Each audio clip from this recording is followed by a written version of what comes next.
Being 7 p.m. on the evening of Wednesday, May 12, 2021, I wish to welcome everyone to the virtual public meeting of the Town of Dedham's Planning Board. Pursuant to Governor Baker's March 12, 2020 order suspending certain provisions of the open meeting law, General Law, Chapter 30A, Section 18, and the Governor's March 15, 2020 order imposing strict limitations on the number of people that may gather in one place, this meeting of the Town of Dedham's Planning Board is being conducted via remote participation. No in-person attendance of members of the public will be permitted, but every effort has and will be made to ensure that the public can adequately access the proceedings as provided for in the order. Members of the public may access this virtual webinar by going to zoom.com, select join the meeting in the right-hand corner, and enter webinar ID 930-2186-2082. In addition, members of the public may phone into this webinar by dialing 646-558-8656 and enter webinar ID 930-2186-2082. This virtual forum is also live streaming on the Town of Dedham's Planning and Zoning Facebook page, and our meeting is being recorded by Dedham TV. You can visit Dedham TV to watch dedhamtv.com to watch online, and rebroadcast of this meeting will be run on your local Dedham TV channel. Before we get started, I'd like to review Planning Board virtual meeting protocol so that we may have the most productive public meeting experience possible. Our virtual format allows the Planning Board to conduct a safe, efficient, and transparent public meeting for all members of our community. Only planning board members, planning department staff, and applicants will be visible to members of the public. Attendees will have video and audio disabled by our staff. Any questions and comments taken from members of the public will be taken live utilizing the raise hand function located at the bottom of the Zoom screen. If and when the chair requests public comment in the first asked, first recognized order, attendees will be unmuted, and if possible, their video will be enabled. For members of the public calling in, please utilize *9 to raise your hand and *6 to unmute. Applicants and members of the public should use a headset or headphones with microphone to minimize feedback. And please use your full name so that our host can easily find and identify you. And lastly, we would appreciate if your device remains muted until you've been recognized to speak. Once you've finished speaking, please mute your device. With that, I'd like to introduce the planning board members and take a roll call attendance. Members, please say present if you are in attendance. Mr. McGrail? Yep. Thank you, Mr. McGrail. Ms. Porter? Present. Thank you. Mr. O'Brien? Present. Thank you, Mr. O'Brien. Mr. Podolsky? Present. Thank you. Mr. Capoli? Present. Thank you, Mr. Paul. I'm John Bethany, and Jen, let the record reflect that all planning board members, as well as the associate member, are in attendance this evening. Members, the first item on the agenda is a Designing Dedham 2030 update. It's an update on the Designing Dedham 2030 master plan process. Josh Fiola and Carolina Prato from the Metropolitan Area Planning Council are here, as well as master plan members and co-chairs, Jessica Porter and Sarah McDonald, and planning board member and master plan member Jay O'Brien. So who Ms. Porter, Ms. McDonald, who would like to go first? I'll kick it off. Who would like to make an introductory statement? Ms. Porter? Yep. Thank you. So I want to thank all of you and thank everyone who's attending, who's watching on cable, including those members of our master plan committee who are attending. It's kind of part of their in solidarity with the team. We have been, as you know, working on the master plan for over a year now. We started before COVID, and it's been a long and I think really rewarding process. And so we're excited to give you all an update tonight. Just for those of us, or for those people who are joining who aren't on the board, I'll just to fill in, the master plan is a really important, not just document, but I would say, living and breathing guide for the town in terms of how we make decision-making, or how we make decisions around areas ranging from economic development and transportation to land use and zoning, and even community facilities and services. And that's under the jurisdiction of the planning board. And I know it's something that all of us on this board take very seriously. I think what Josh will present tonight will really help the community see just how seriously we're taking this process and how comprehensive it's been in terms of the amount of outreach we've done, the number of people we've touched in town, the number of people who've given feedback to help us guide the process. So I don't want to take up a lot of time. I just want to thank all of you and thank all of the committee members, and I'll turn it over to Sarah next. Thanks, Jess. And I will also thank the planning board for giving us the opportunity to embark on the master plan process. I had the good fortune of working on the last master plan as well. So some familiarity with how these things go. But I have to say the unique circumstances that were sort of thrust upon us shortly after we started this plan have really put an interesting kind of lens on what we're doing. I mean, folks like me who have never spent this much time in the borders of the town because we're no longer going anywhere else, have had an opportunity to really think through how important it is for our community to be a place where we can all live, play, and work. And so the opportunity to spend time looking at all of the moving parts that really underlie the town's planning efforts and how those all come together has been a lot of fun, if that's a bit nerdy to say. So thank you for giving us the time and the remit to undertake some of these conversations on behalf of residents. It is now my distinct pleasure to introduce Josh Fiala from MAPC, who has done incredible work keeping us sane, together, moving forward, and him and his team have produced what you'll see today. So Josh, you can take it away. Thank you, Sarah, and thank you, Jessica, for that warm introduction, and thank you, Planning Board, for having us here this evening.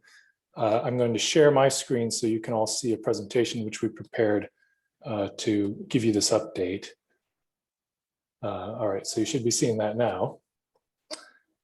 And just again, my name is Josh Fiala. I'm a principal planner at the Metropolitan Area Planning Council. This evening, we have a pretty straightforward update for the Planning Board. We'd like to remind you of the background and context of this planning process, reviewing the good progress we've made so far, and then sharing draft topic goals and next steps with you this evening. I invite you to ask questions along the way if you have any, and then I'll also pause at some critical moments to see if you have any comments or thoughts. So this is the purpose of this meeting, or our presentation in your meeting, is a pretty straightforward one. We'd like to give you an update, provide an overview of draft topic goals, is where we're at in the overall process in terms of content, and then invite your participation and engagement in the process. I see some familiar faces and know that you've been, some of the members have been along for several of our meetings, which is great. And then answer any questions that you may have with this update. So first, just a little background and context for people who may not be as aware of the process. But the town's current master plan was completed in 2009 with an update on implementation progress for the plan created in 2017.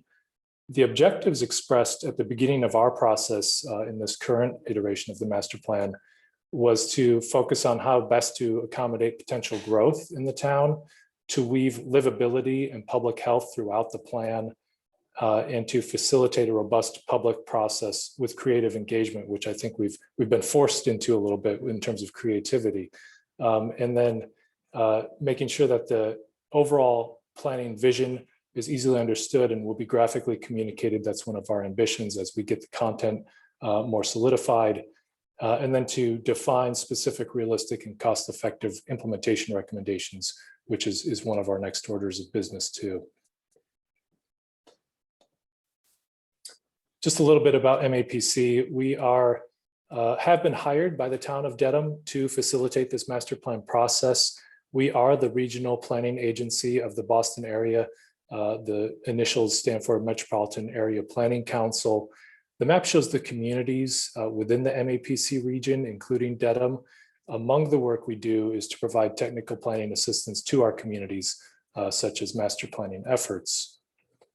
We have staff across our agency, which is about 100 staff members in total.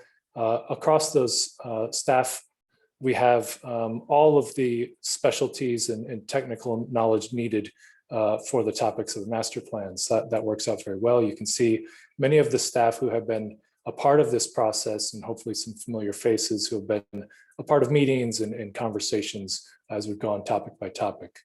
MAPC has assisted many cities and towns within the region on master planning efforts, very similar to this one, and you can see some of those efforts on the screen. Our work has been thoughtfully directed by your planning director, Jeremy, and Michelle, and the master plan committee co-chairs who gave us that kind of introduction. And then the master plan committee, which represents a diverse cross-section of town residents, boards, and committees, has been instrumental in guiding the process. And some of those members are with us this evening, so thank them for that. The planning board and select board, you all and the select board appointed the members of the committee, and again, they're representative of many perspectives within the community. So we're happy to have them guiding us through this effort. At the very beginning of the process, the master plan committee expressed these values and expectations, which have been guiding our work and the conversations that the committee has been having and that we've been having in the broader community. Just a little bit about the timeline and process and progress that we've made. So the process has been laid out over a busy 2-year period. We're working toward completion of the master plan by the end of this year. We have been moving through the master plan, starting with the more general high-level information and moving into the details. We're about at that middle level of goals now, but the remainder of our content production will be focused more on the details of strategies and actions. We just about have the topic goals established, and that's what we're presenting with you this evening. And we're moving into that next level of detail. We're right there in the month of May, where that yellow line just showed up with the planning board update.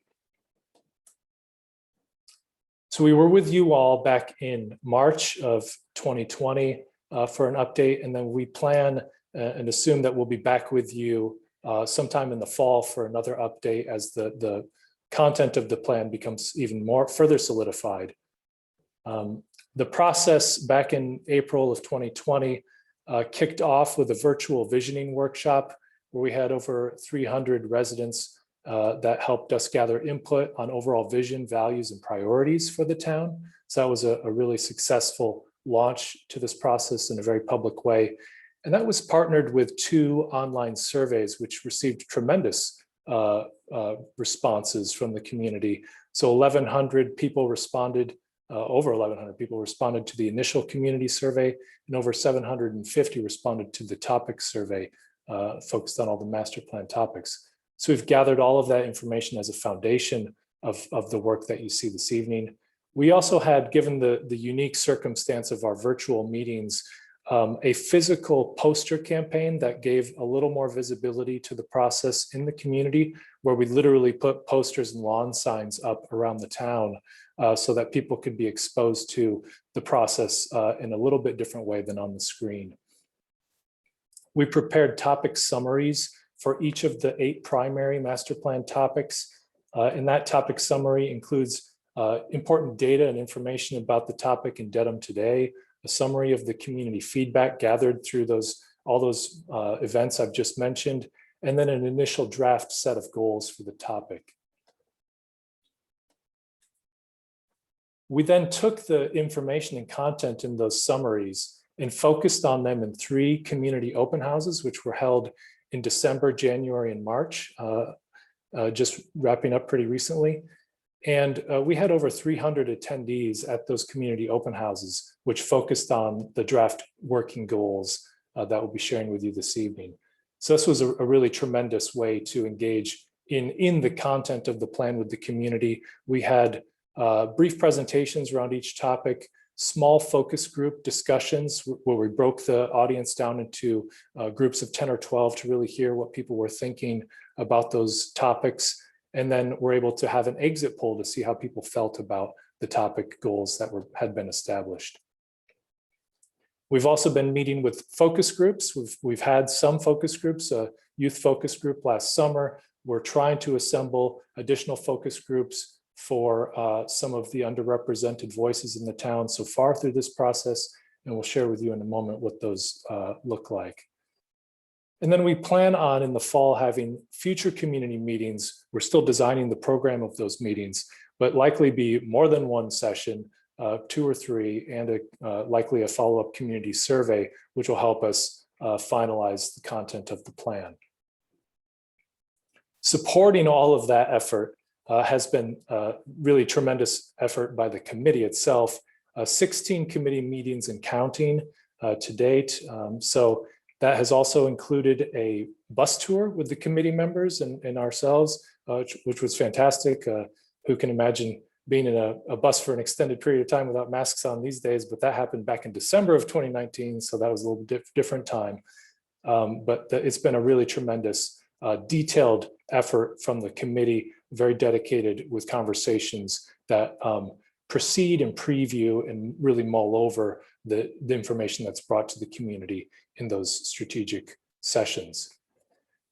All of this has also been supported by the additional volunteer efforts of an outreach working group to really help us get some more feet on the ground and get the word out, get those posters out and about in the community, and really just help us spread the word and get people involved in this process, which has been a tremendous help. So overall, through all of those meetings and efforts, we've had over 2,400 participants across all events. Probably that's even a little bit low in terms of estimates. Difficult to capture exactly who has been seeing the signs and things like that. So it may be a little bit more. And then we've tried to track also the unique participants, looking at IP addresses and other ways. And we think it's been at least 1,700 individual households, I would describe it as, because it's through the IP addresses. Oftentimes in the small group settings, when we're discussing with participants in these meetings, we'll see a husband and a wife or a family with maybe a younger child, and they don't necessarily show up in these numbers. So it's more of a household approach. And that compares to the 10,000 or so households in Dedham. So we've touched about 17% of the households in the community, which we want to make, but we want to keep reaching more and more. But that's a pretty good effort that has been the basis of this plan so far. All of that effort has been well spread across the neighborhoods in town. So you can see those neighborhoods here. And this is a graph which accounts for all of the major outreach and engagement activities. So you can see each event has had a good cross-section of neighborhood representation. The neighborhood representation is in most cases pretty close to the share of the population that lives in that neighborhood. And that's something that we're tracking and trying to be aware of as well. In terms of the age demographics, we are seeing the need for circling back with the younger demographic groups. You see that those have not attracted as much a share of the population of our meetings as we would like relative to the full share in the town, particularly the youngest years, which is why we've been wanting to hold some of those additional youth focus groups like we had last summer, and then even reaching out in specific ways to get a little bit more in the 19 to 34 age range as well. And then the other underrepresented populations and voices that we have noted in our participation so far really fall along the race and ethnicity demographics of the town, where we've seen an overall predominantly white population, which has participated in our process so far. And we've lacked specifically the Latinx and Black and Asian populations to bring those participation rates up to the demographics of the town. So that's another aspect of the focus group conversations and individual outreach that's occurring presently to try to improve those aspects of the inclusion and bring more underrepresented voices into the conversation. So I'll pause there. I just went through a lot of our process very quickly and just see if there were any thoughts, comments, or questions about any of that. Thank you, Josh. Do any members have any questions for Josh or Sarah or Jessica?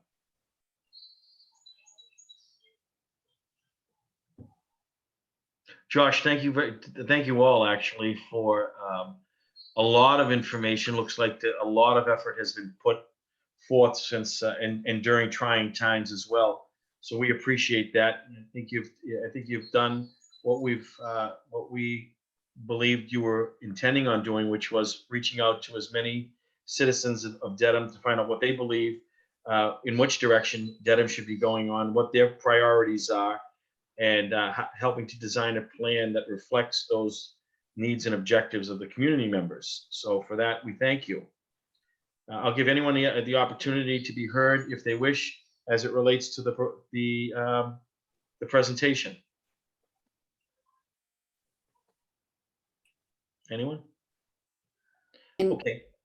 John, just to clarify too, there's more to come too. Oh, excellent. Mr. Chairman, Mr. Podolsky has his hand up. Oh, I'm Mr. Podolsky. Go ahead, sir.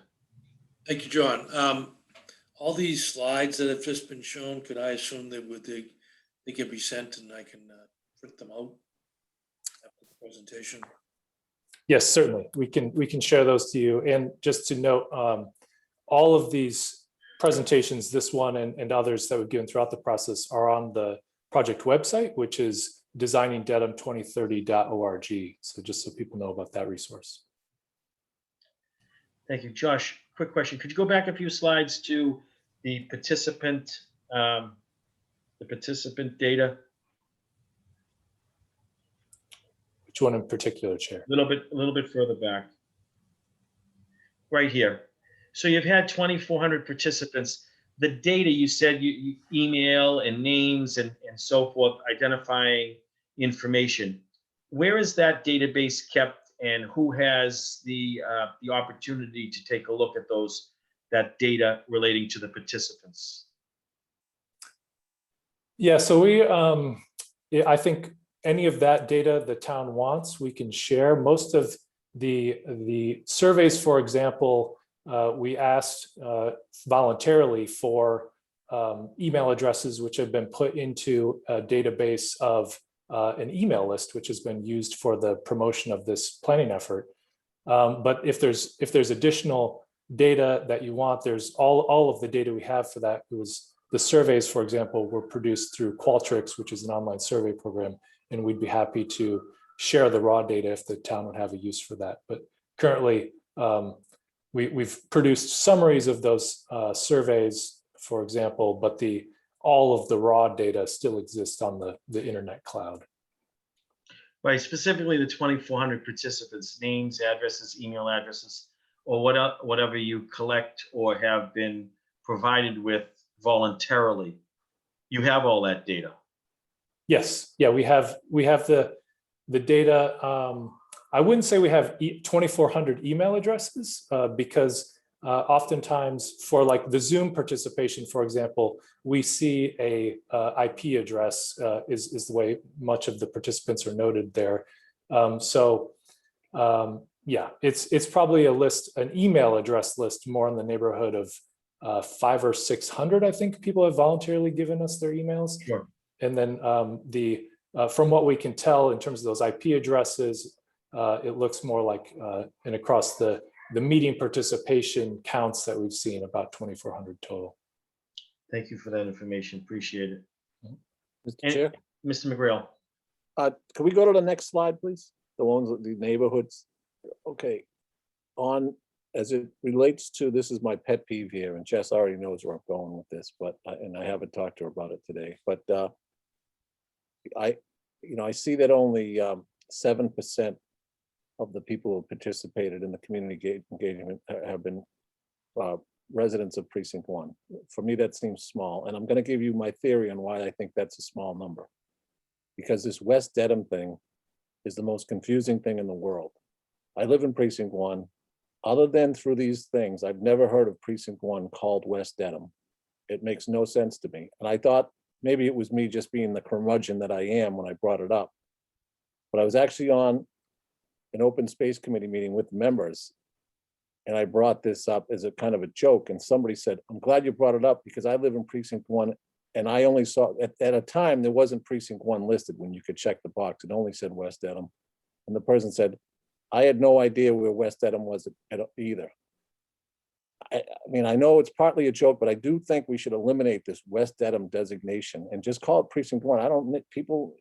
It's what we call it in this town.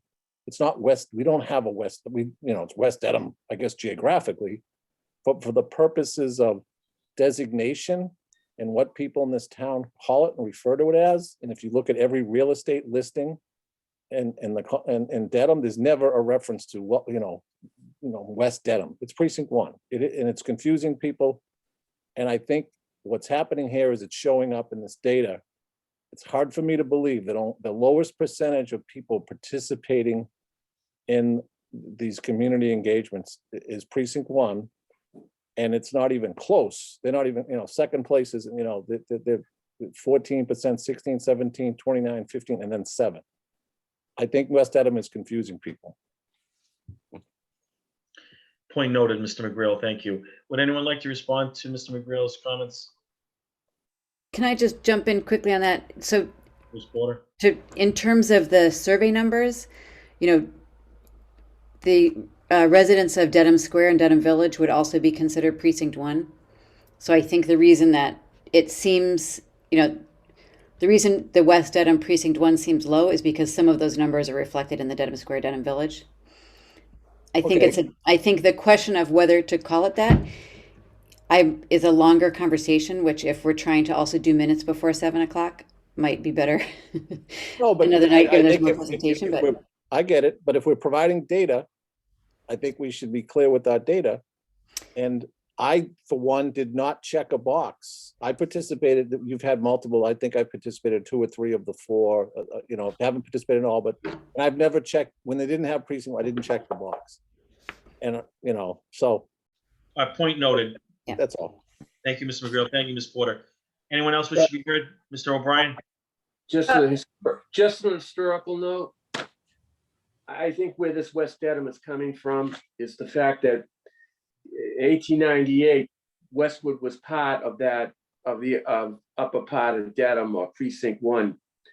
And that's where you get Westwood from, is actually because Westwood was known as West Dedham. And Norwood had left in 1870, somewhere around there. So they combined West with Dedham and then Norwood. So they combined the 2 names because they were situated in the middle, so it became Westwood. But up until 1898, which is relatively short time ago, that's West Dedham, and precinct 1 was part of West Dedham. Thank you, Mr. O'Brien. Mr. McGrail, one quick question. Was there ever a time when these surveys were put out that it did not say precinct 1 at all? It only said West Dedham? I believe that's accurate. I think I'm right on that. If it wasn't through this process, it was through something else, but I believe that's accurate. Yes. Thank you, Mr. McGrail. Mr. Fiala, if you'd continue. Mr. Chairman, excuse me, Mr. Popoli has been waiting a while to speak. Oh, I'm sorry, Mr. Popoli. Let me say this, because of this, if you look at your own screen, you may be raising your hand, but I can't see your hand. It's all good. You have to kind of look at your own screen to see if your hand is in your screen, then I can see it. I will speak up louder. I won't belabor the point. I just wanted to thank Josh and Sarah and the entire committee for this process. I've attended the majority of the workshops and presentations, and while they've put a lot of good information out, the breakout sessions have been absolutely amazing. And to the amount of ideas and interactivity with the community, I think is going to yield some really amazing results. So I just, again, kudos to the team for this, and looking forward to seeing what the end result is. Thank you, Mr. Chair. Mr. Popoli, thank you for your comments. Mr. Fiala, go ahead, sir. Great, thank you. So I know that you all want to get on to other things, so I will do this next part briefly, and it will likely be an overload of information, but I'll just give you a taste of the goals, and then we can have a brief discussion, and then you can all take a further look at this information and let us know if you have comments or questions at another time. So this is the overall content organization of the plan. We've been focused heavily on that central feature of this diagram, which is the topic goals, which really in many ways organize and structure the entire content, both above and below. And so it's very critical. The cross-topic themes which are emerging across the topic goals you see on this screen, and then I'll also highlight on this screen from those initial community surveys, the 3 values which the community relayed to us as the most important and critical were fiscally responsible, sustainable, and inclusive. And so we're trying to keep those in mind as an overall vision and framework for how these goals fit together. And then the recurring themes across many of the topic goals are prioritizing walking and biking improvements, supporting inclusion and equity in a number of ways in the town, strengthening livability and quality of life, and then shaping the regulations, policies, and procedures to more effectively align with the town goals. So you'll see those themes again and again as we go across the working draft goals in detail here. So I'll just skip through. There's eight topics, so you can understand how this might get to be a little bit much. But I'll just give you a big idea for each one as you see some of these goals on the screen. And we consider these working draft goals. They've been worked over a number of times now and do include the feedback that we receive from the community at those open houses and feedback from the committee members. But they will be effectively working draft goals for the remainder of the process as we refine strategies underneath them and continue to sort of mold and edit this information. But the big idea in the land use and zoning goals, which you see on the screen, is really to strengthen and connect the compact and walkable places in the town and to leverage each investment to improve livability across the town. So you see that addressed in a number of ways in the goals showing up here for land use and zoning. And I'll just flip through the others just to get a feel for the full content package of the plan as it sits today. Next is the goals of the housing topic area. And so the big idea in housing is to make progress on making Dedham a place where more people can afford to live.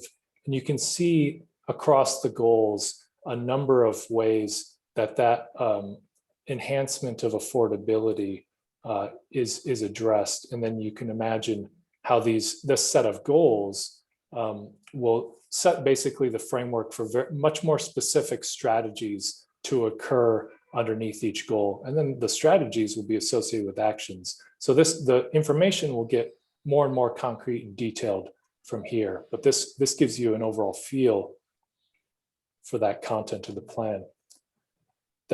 In terms of economic development, we're seeing that the big idea here is to invest and support the local business districts, to invest in and support the local business districts, to create a town where most people can walk to some of the businesses and services that they need. So it doesn't require getting in a car and driving someplace, but you have a fantastic structure in the town of local business districts and local services and restaurants and shops that you can get to, in many cases on foot very conveniently. And that's a structure I think that will serve the town very well to continue to build upon and leverage over the next 10 years of improvements. That relates directly to transportation and connectivity, the next topic.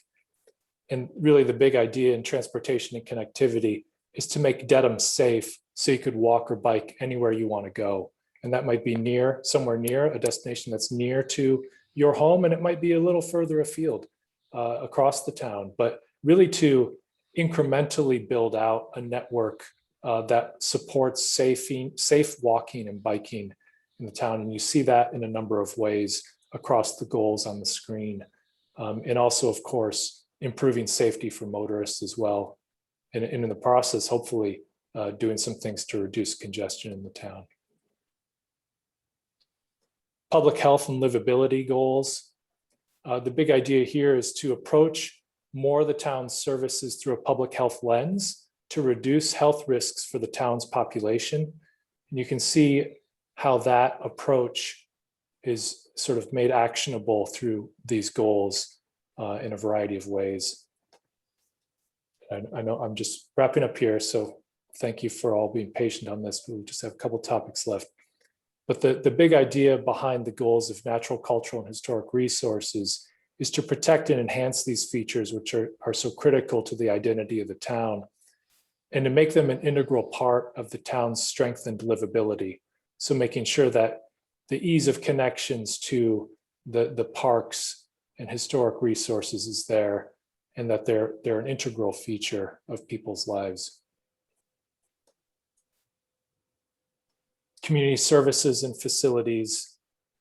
Really the big idea here is to improve the transparency of decision-making and policies as it relates to the management and investment in the town's facilities and services. So I think that's something we've heard a fair amount.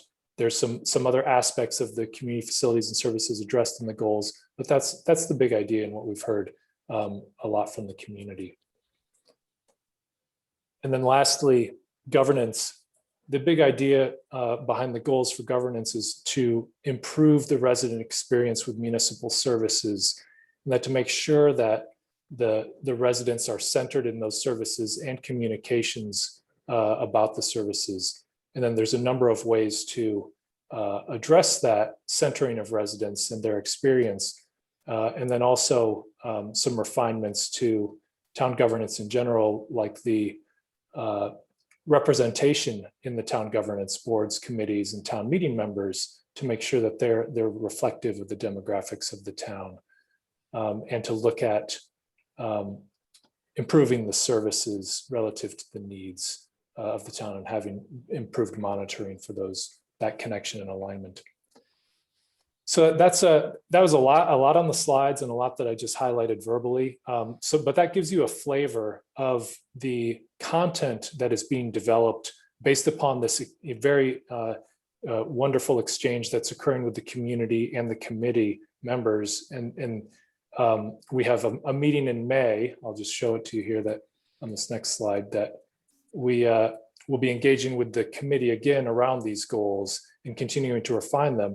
And then as we continue with the committee in June and July, we'll be diving into that next level of detail around strategies for each of the topics. So it's all shaping up. We think it's been a fantastic effort for the town, and hopefully you see the value in terms of that content in ways that this will really be actionable and address issues that the town is grappling with. It's not an academic exercise. So I thank you for the time this evening, and I can answer any questions either tonight or later. Josh, thank you for the presentation and all of your hard work. Really appreciate it. Do any members have any questions or comments relating to the second portion of the presentation? Mr. Chairman, Mr. O'Brien has had his hand raised. Thank you. Mr. O'Brien, go ahead, sir. I think we all need to be aware, cognizant of, is while this is taking place and everyone's participation, which I'm thankful for the amount of people that have participated in this process.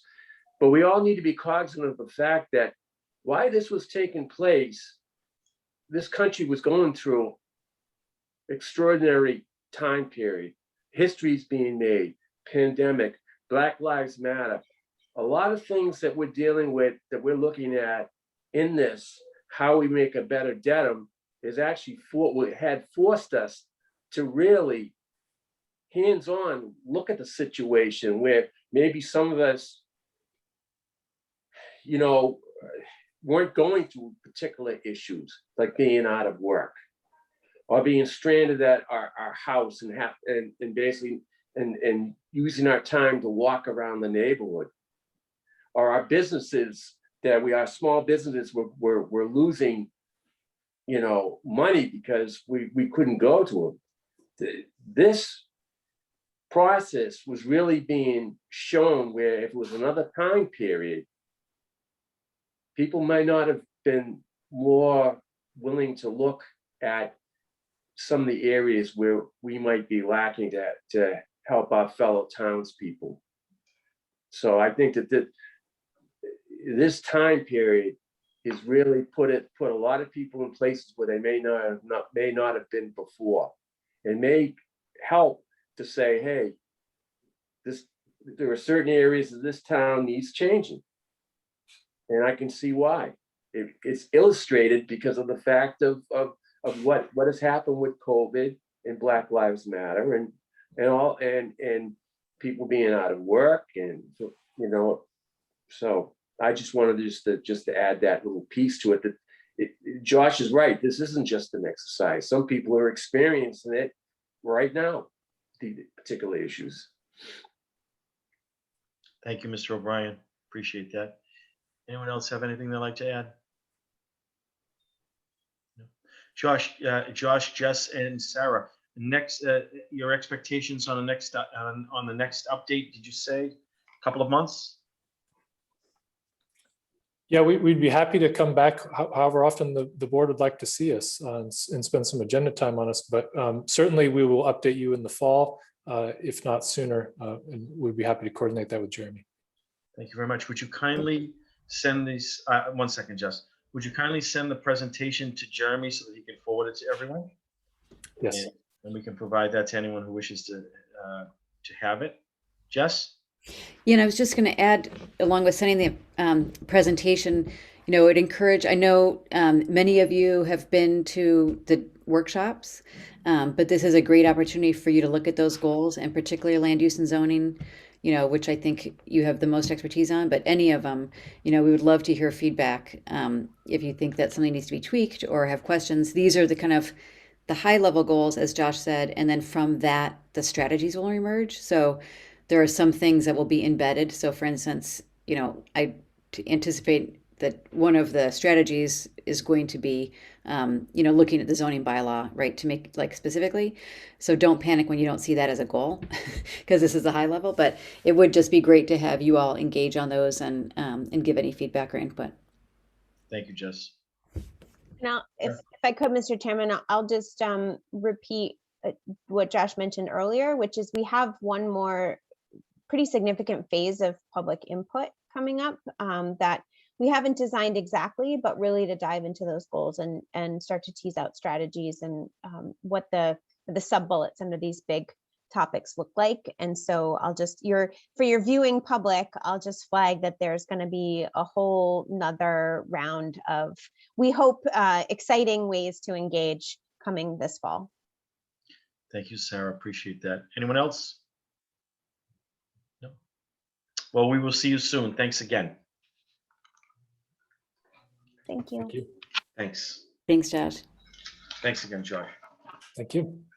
Pleasure. Members, we are going to move on to, I'm going to take the meeting minutes portion of our agenda out of order, and we are going to move, we are going to concentrate on the meeting minutes, and we're going to begin on the April 25th, 2019 minutes. That evening, all 5 members were present. I believe Mr. McGrail has left and probably has headed home.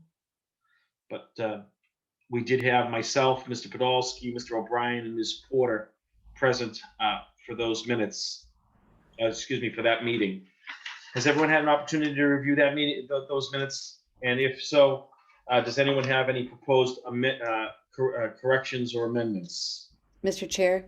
Edits or amendments, yes. I have one just typo correction on page 1. At the bottom, I think it should be Mr. Kearney. Oh, no, it is Keeney. Sorry. I have no corrections on this one. Thank you. That was Brian Keeney. Yes. Or sometimes known as Brian M.B. Keeney. Yes. All right. Sorry about that. No problem. Anyone else have any suggested edits or remarks?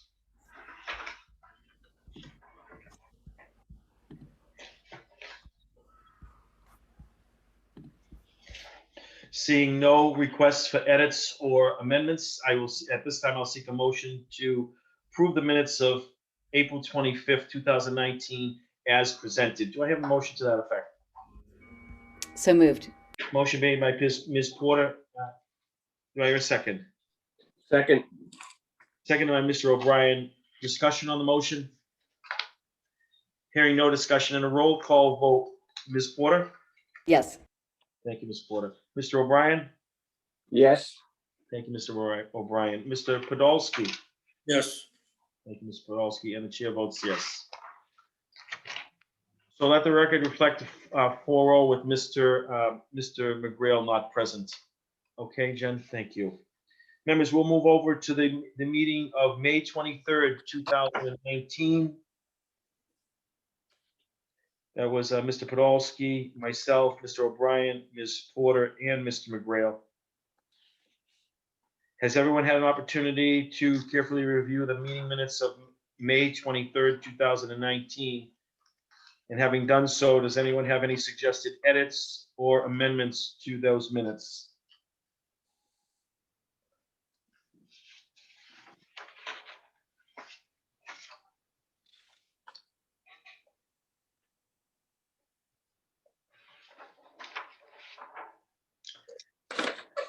Hearing no requests for edits or amendments, at this time, the chair will seek a motion to approve the minutes as presented for the evening of May 23rd, 2019.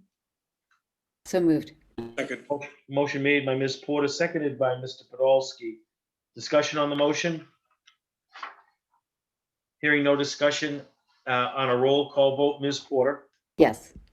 Thank you, Ms. Porter. Mr. O'Brien. Yes. Thank you, Mr. O'Brien. Mr. Podolsky. Yes. Thank you, Mr. Podolsky, and the chair votes yes.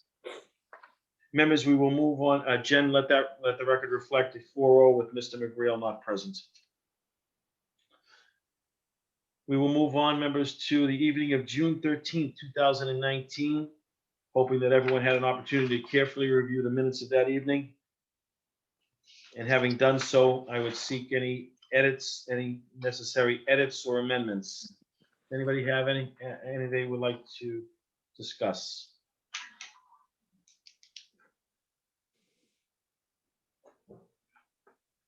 Hearing no requests for edits or amendments, at this time I will seek a motion to approve the minutes of June 13, 2019 as presented.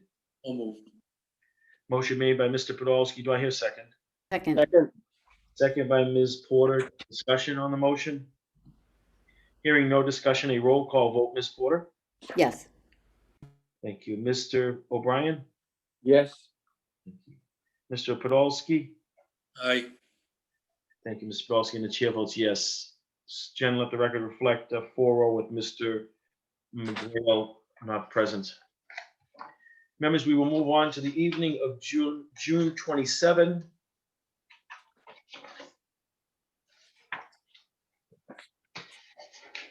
Assuming everyone has had the opportunity to carefully review the minutes of June 27, at this time I will request any Mr. Chair, I have a couple. okay, edits or amendments. Ms. Porter. So the first one is on page 4. I think it's just a typo at the so the motion right above the Dedham Square Study Committee section.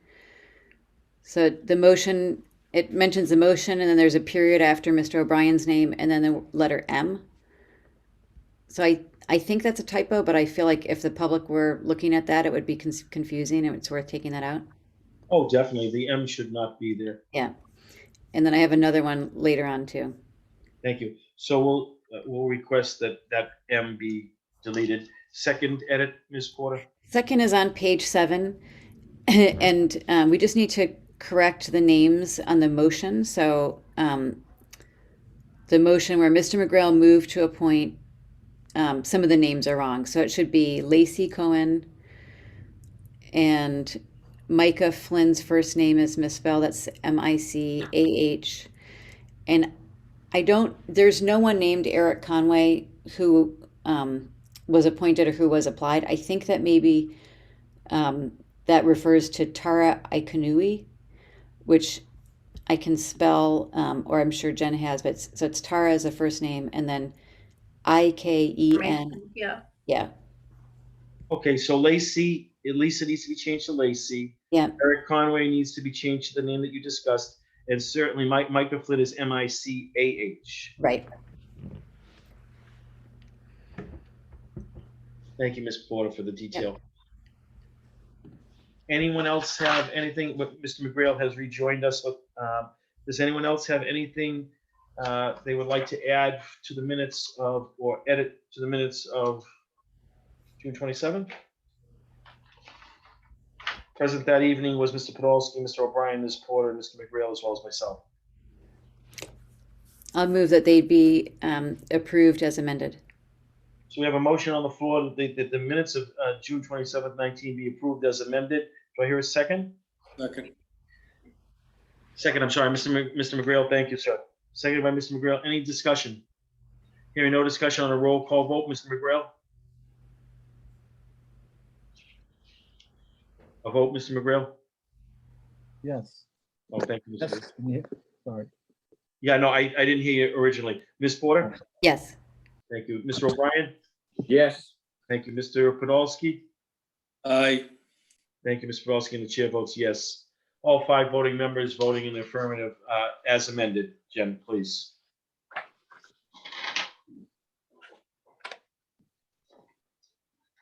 Mr. Rosenberger and team, if we could get the next set of minutes on the next agenda, that would be wonderful. And hopefully we can get to them. Okay? Thank you.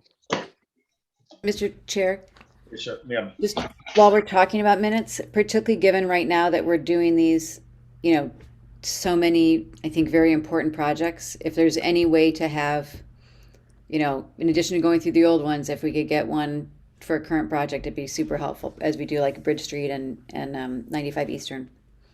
Well, you are in luck. I'll let Jeremy explain why. Right. Okay, so the question is, you'd like to see minutes as they related to more recent projects.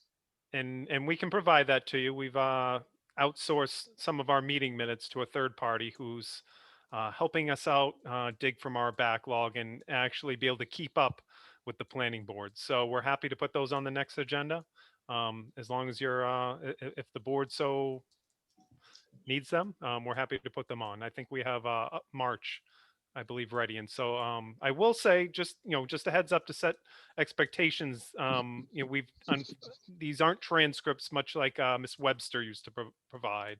As no surprise, our ability to keep up with you and the length of the meetings, we can't provide that abundance, but it provides a good synopsis of each case. And I think more specifically, what we've learned through a professional transcription or a meeting note company is they provide actually the action items. These were the things that the planning board members specifically said and are asking need to be accomplished by whatever the project or topic is. So that's I think it's very helpful for you to scan through quickly as opposed to a big transcription. So these are professional, and I think you'll be pleasant surprised. It's much easier read. Thank you, Jeremy. So if we could, why don't we put a hold just for a meeting or two on the 2019 minutes and get the most recent minutes up to date, especially the minutes for those projects that are currently in the pipeline. Okay? Thanks, Ms. Porter. At this time, Mr. Rosenberger and Jen, would you kindly raise the public hearing, the 95 Eastern Avenue team to attendee, please, or panelist, I'm sorry.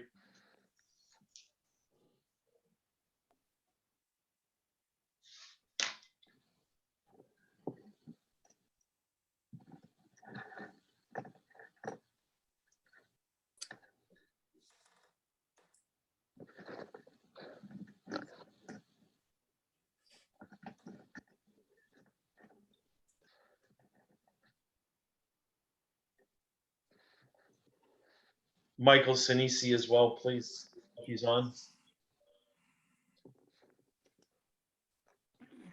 I do not see him, Mr. Chairman.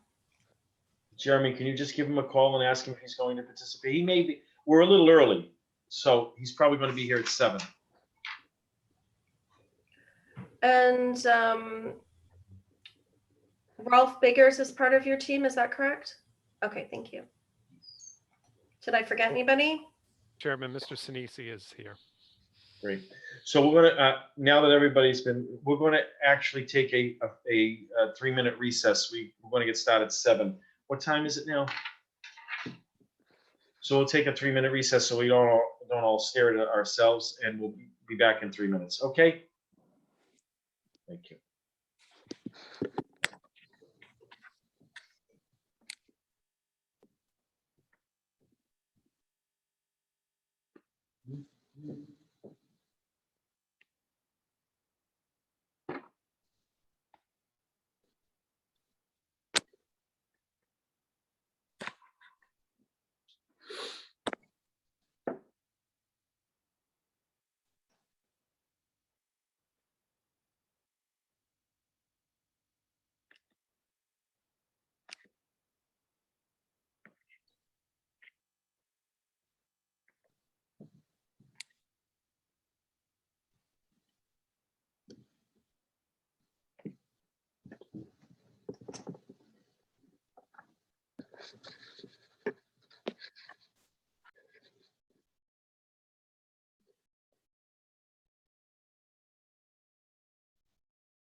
Jeremy, are you there?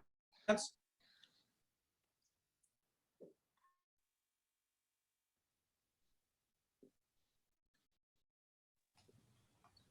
What do you need, Chris? I might be able to help. Thanks, Jen. Could you please elevate Richard Fraser to a Yeah, panelist, please? Yes, thank you. Did I forget anybody else? What about Rebecca? I don't sure who that is. Thank you.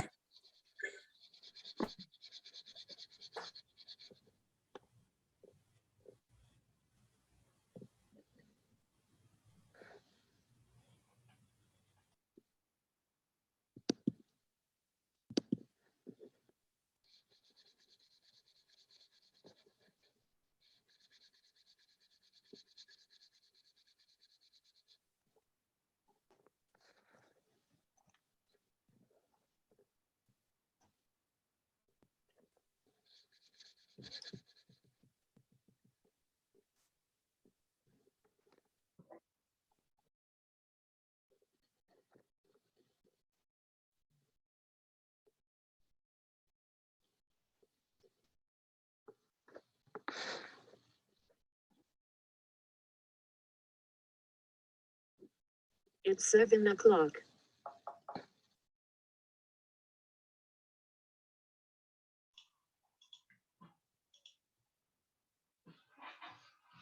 All set, everyone?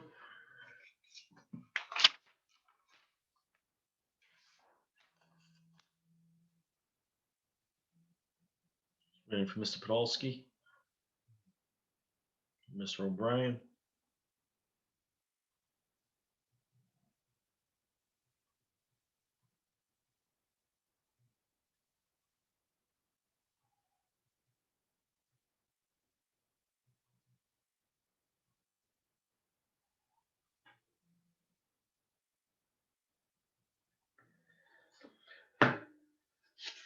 Members, it being 7 p.m., our next item on the agenda is a continuation of a public hearing for 95 Eastern Avenue, SREG Management LLC.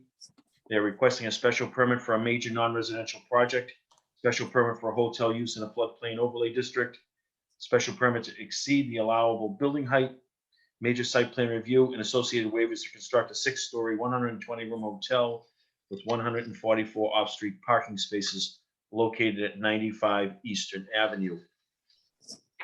Since it's been a while since we've heard about the project, I've asked the development team to please provide us with a brief summary of the project again for boards as a refresher to the board, as well as as a service to the public who may not be who may be joining us for the first time tonight regarding this project. And then I'm going to ask them for the remainder of our discussion tonight to concentrate on building design. They're going to first introduce, the design is going to be introduced by the applicant, and then followed up by our architectural peer reviewer, Michael Sinisi. So at this time, the chair will recognize Attorney Kevin Hampy, and members, you'll have an opportunity once a summary is provided to ask questions. And then some more input will be taken from not only the public, but from members after the design is discussed. Mr. Hampy, go ahead, sir. Thank you, Mr. Chairman. Can you hear me? I can hear you fine. Great. For the record, Mr. Chairman, I am Attorney Kevin F. Hampy. My office is at 411 Washington Street in Dedham, Mass. I'm here this evening representing the Saladin Group, the developers of the property at 95 Eastern Avenue. With me this evening is Jeff Saladin and Chris Chrysalis from the Saladin Group. Also Brandon Carr, the project engineer from Dupree Engineering, and Richard Fraser and Rolf Biggers from BMA Architectural Group.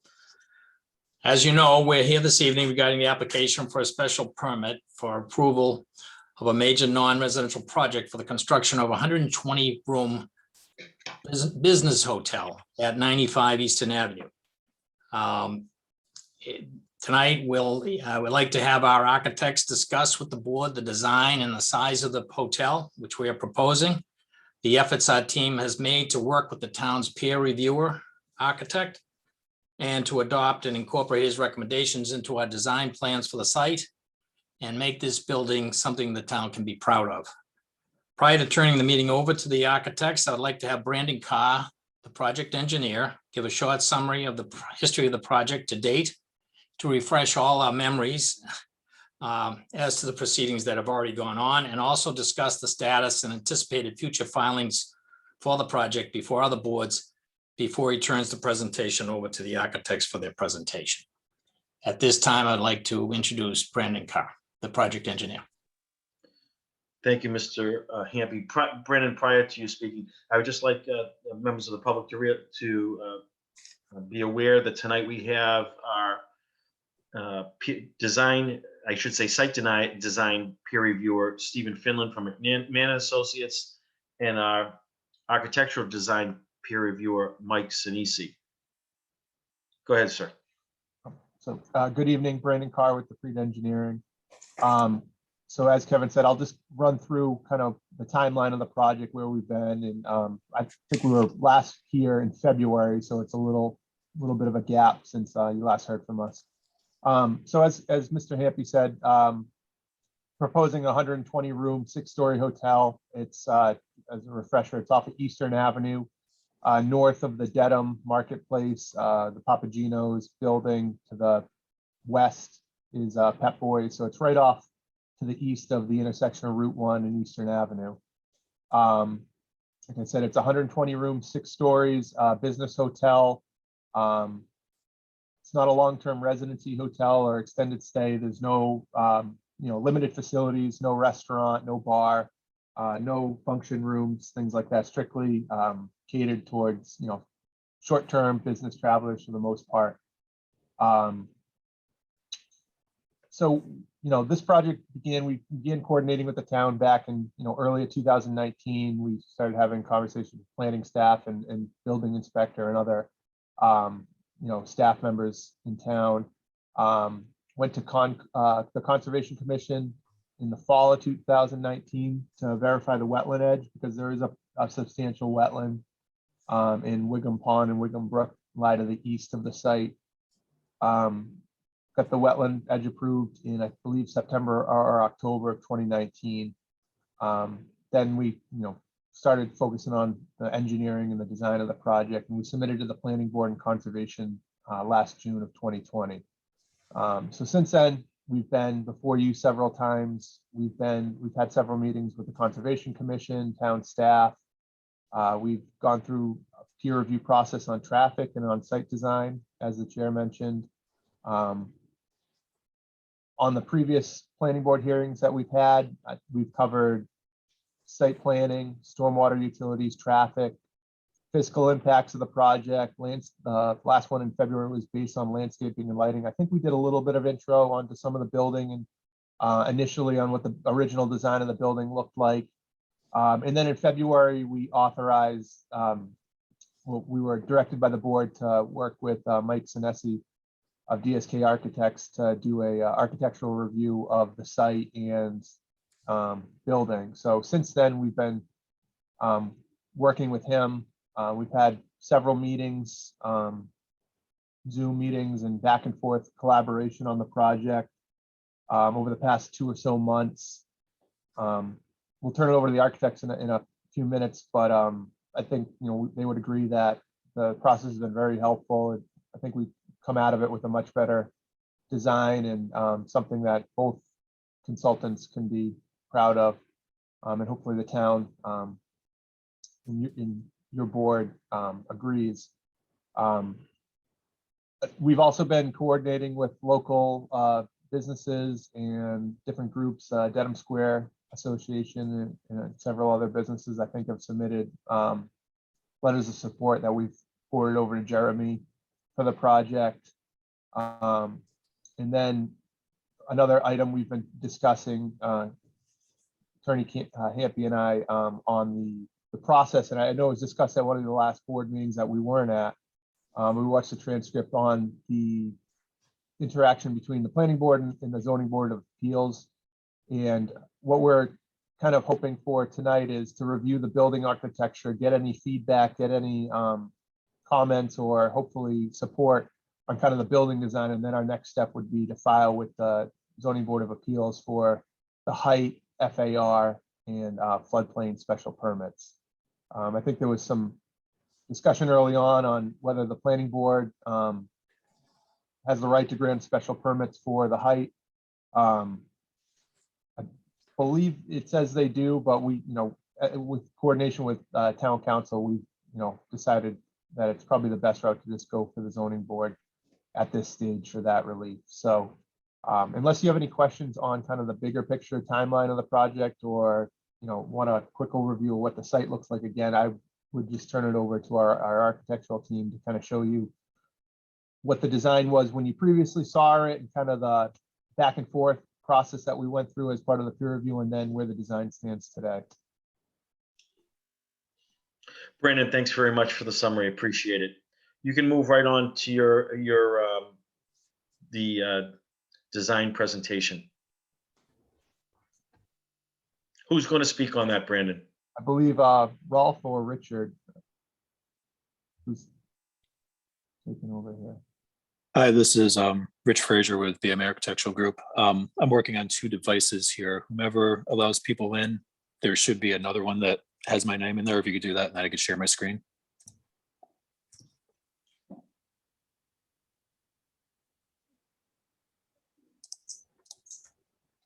Rich, you're in here twice already. Okay. Oh, yep. Just popped up. Okay, great. Thank you. Alrighty. So what thought we would do, like Brandon mentioned, was we would start with where we were before the peer review. And let's see if that pops up here. Okay, everyone can see that okay, I hope. So when this was initially presented, of course, a lot of work went into it before you had even seen it. And one of the main factors that we used were the Dedham Square design guidelines, specifically trying to minimize the height of the building, minimize the massing, and make it look like it's not as tall as, the 6 stories, try to really fit it into the area there. This is what was given to Mr. Senesi, and just a quick synopsis of what was focused on, and we'll actually show you some sketches of the back and forth we had. The main areas that Mr. Senesi was concerned with were, this tower at the front here. You can see my cursor. This tower at the front here, these top stories up here as it fades to the back, and this back of the building here, some of the different design elements. The biggest comments he had with those elements were just making sure that the different areas of the building, the different pieces, if you will, all fit together and work seamlessly together from front to side to back. So what we did was, let's see.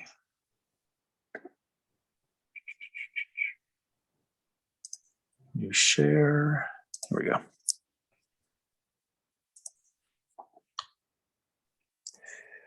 So we started with some simple sketches, and this was after we had spoken to Mr. Senesi, the whole design team and him, just what his comments were with inside, in his letter that you also have copies of and have seen. You can see where we started, you can tell by the lines on the, what are sketchy lines versus the building in the background. You can see where we started focusing on the areas that he specifically called out. As we come around to the different side of the building, and then again to the back. And what we ended up with at this point, okay, here we go, is this updated design. You can see the big changes at the top story, the tower, from both sides where you can see at the back, the base of the building, as well as material changes, trying to make it more seamless, fits together, and not so, some of the design of the first design, little patchwork, we're work in progress, as of course, but you can see this is what we came up with several back and forth discussions with Mr. Senesi.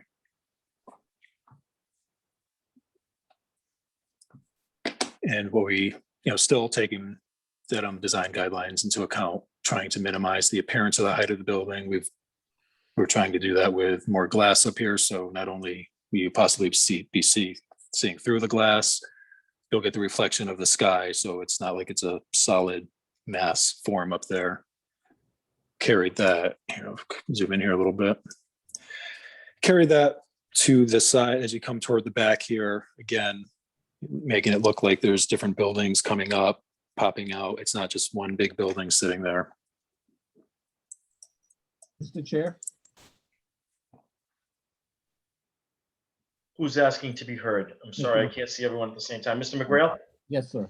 Could you just, I appreciate the presentation.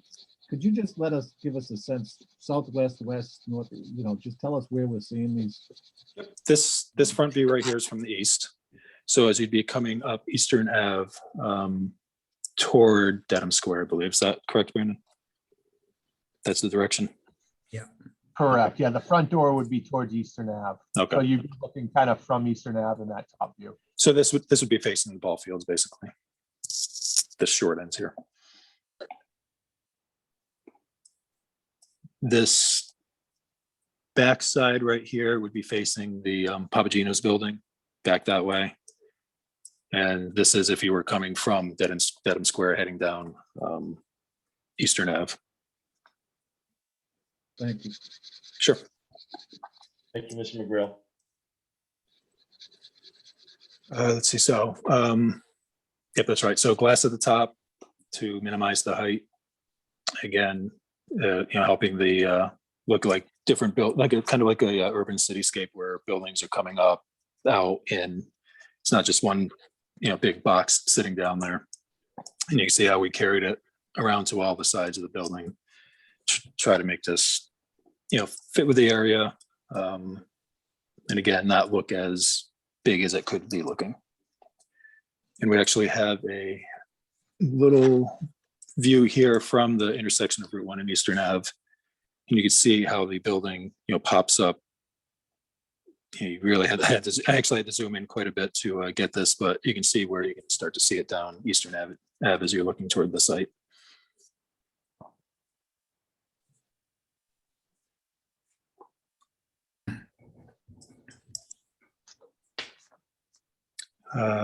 You see, yep, so Rolf had, if you have any other comments or if anybody had any questions about anything.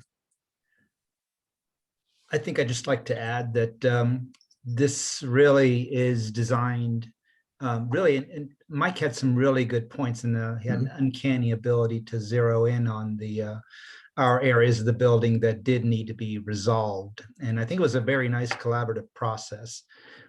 What we've really tried to do here is create something that acts as a bookend that works with the Dedham Square design guidelines, and it's reflective of that, but yet then also acts as a magnet to spur additional development, so that over the next couple decades, as this area develops, this will fill in between this hotel and the Dedham Square area, so that this becomes not only a contextual design, but also a transitional design. So it serves the needs now, and also to act as that bookend, and then also fosters that additional development and buildings that will come after us. Thank you. Anyone else from your team wish to be heard? Ralph, good evening. This is Chris Crecilius, SREG Management. Ralph and Rich, could you just for one moment focus on the material and the upgrades that we've made from our initial design to this design, and kind of the steps that we've taken to achieve an upgraded look?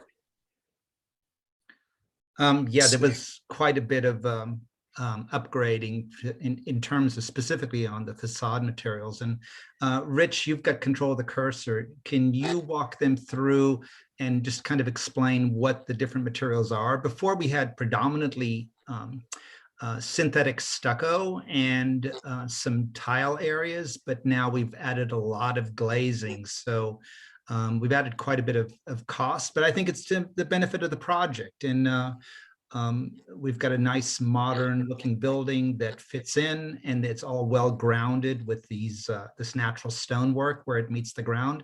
But I think Rich can now kind of walk you through as to what materials ended up where, so it makes a little bit more sense as you're looking at this. So I've pulled up the previous design again for reference. This tower area here, it was a tile of some sort, a cement board, something durable, and that was an upgraded area. But the rest of the building, all these light areas, dark areas, as you come around here, it was primarily the synthetic ephes, the stucco material. And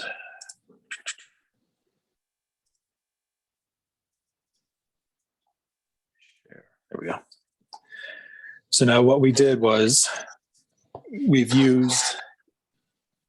added a lot more material or durable higher end material. The tower is still a tile or a large format tile or a plank, like a cement board plank. We've actually added that to this area here, which was all the synthetic ephes before. Back here is also that tile, and it is also all around here. And another thing we did was we added brick to the base of the building instead of, again, that synthetic ephes material. So we've added a lot more durable material, a lot more natural or naturally derived material. And another big addition was the glass at the top here. So we've greatly minimized the area where we're using that ephes stucco material to just a couple areas, this front box here, the back box here, which carries around to the side here. And then again, you can see in this area here, right in here, to kind of create like this is one big, one building with this tower bisecting it. And then other things, happening back beyond as you follow toward the back of the building.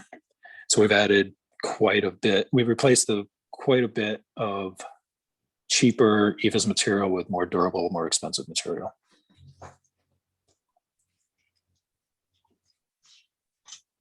And that the tower especially, that's vision glass at the top. That's actually going to be quite an attractive space because that's our stair tower and elevator, and that actually acts to really bring light down into that entire stair tower. It's going to be very, very attractive. And I think it really acts as that bookend element, this fulcrum for the building that anchors it and creates a nice terminus to that entire area between Dedham Square and that park wetlands area. So let's see if I can get these both on the screen. Okay, so you can see. Good. So on the left is what the design is now. On the right is the previous. So you can see where we've added a lot more higher quality durable materials to the design.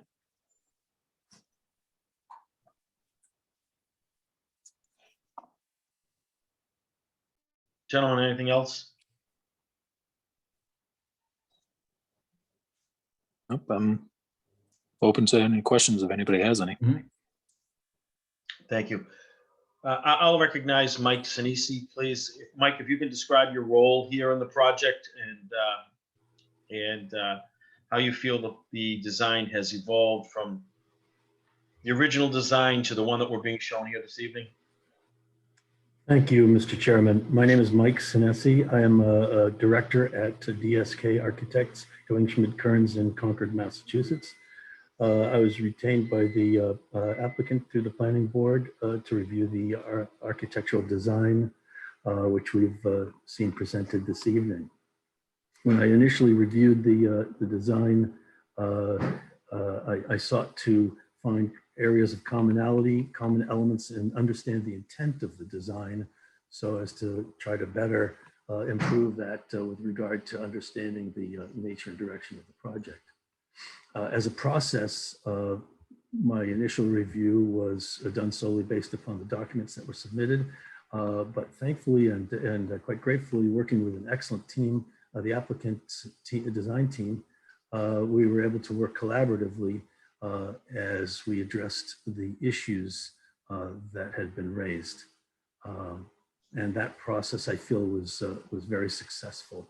And hopefully where we've arrived at with the design is a demonstration of that, the success of that process.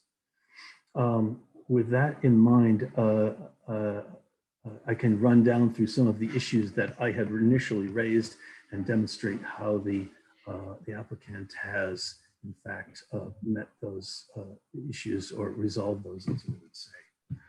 One point to note is that a materials board was requested. It had not been submitted as part of the initial design, and has recently been submitted and reviewed, and it is consistent with the illustrations that are being presented this evening and where the design has come to.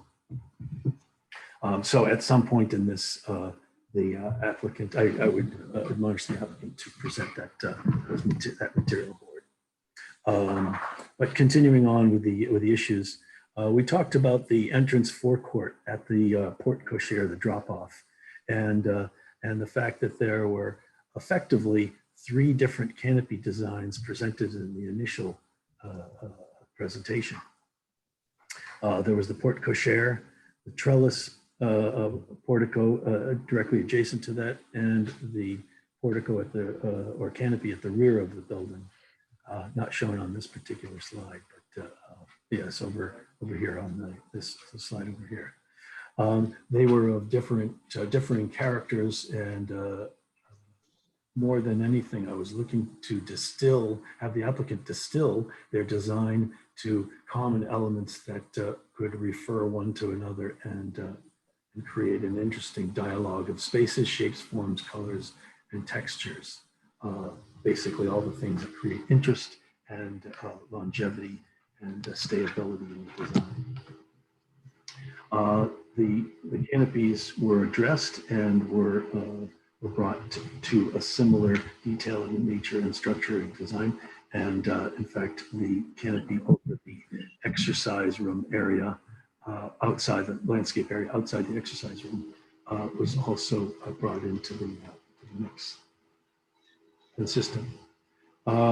We talked about the masonry tower was a significant element in the initial design, and its sort of seeming lack of cohesion to the rest of the design. It seemed like a foreign element, and the applicant has taken those comments and brought it in, and in form it remains a tower, but it's better integrated into the envelope of the building through the use of more consistent use of materials and sort of a sharing of detail in the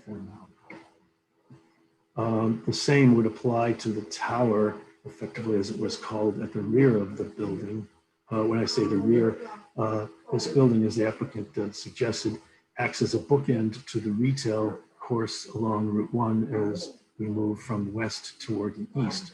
And we arrive at Eastern Ave and the intersection of Eastern Ave and Route 1 as a juncture where the neighborhoods significantly transition from retail to residential and to the urban center of Dedham itself, at the square. So there's Mike, can I interrupt you for a minute, please? Could I ask everyone who does not have their mic muted to please mute their mic?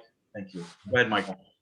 Sure, I apologize. I think that may be coming from my end. Allow me to mute for a second, and then I'll unmute for a moment. I apologize.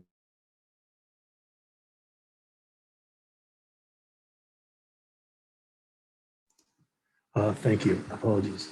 Mike, I'm glad we don't read lips. All good, and apologies again. Thank you. Another, as I was mentioning, the tower at the rear of the building, we're looking to bring, again, cohesion and consistency within the building. The chartreuse, or the lime green color, seemed a bit trendy and a bit inconsistent with the nature of this, the context, and the applicant heard that and changed that and again, synthesized the materials Interestingly enough, the rear of the building there, this western side, has a certain industrial or retail quality to it. Harkens perhaps to the nature of the big box stores along Route 1. And then the front side along Eastern Ave, Tower side, the tower makes a reference toward the historic monuments and the urban center of Dedham Square. So the building, again, serves as a pinwheel center, a gateway of sorts for these various aspects of the center of town. And I think the applicant has successfully blended all of those elements within the building itself, the context of the building itself, to both act outwardly and inwardly on the building design. The top of the building was a focal point where it was rather solid and disjointed in its expression.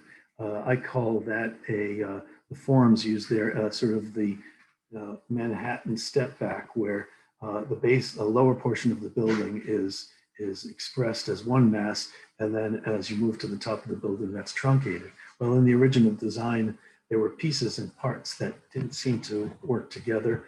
In the new design, the glassy element, as my colleague Rolf, Mr. Biggers suggested, the glassiness of that top will reflect the sky and will add a measure of transparency to the top, creating the aspect of lightness and a dematerialization, if you will, of the top of the building. That is all to address the issue of the height of the building. I was pleased to see the illustration, the rendered illustration looking down Eastern Ave, that shows how the height of the building is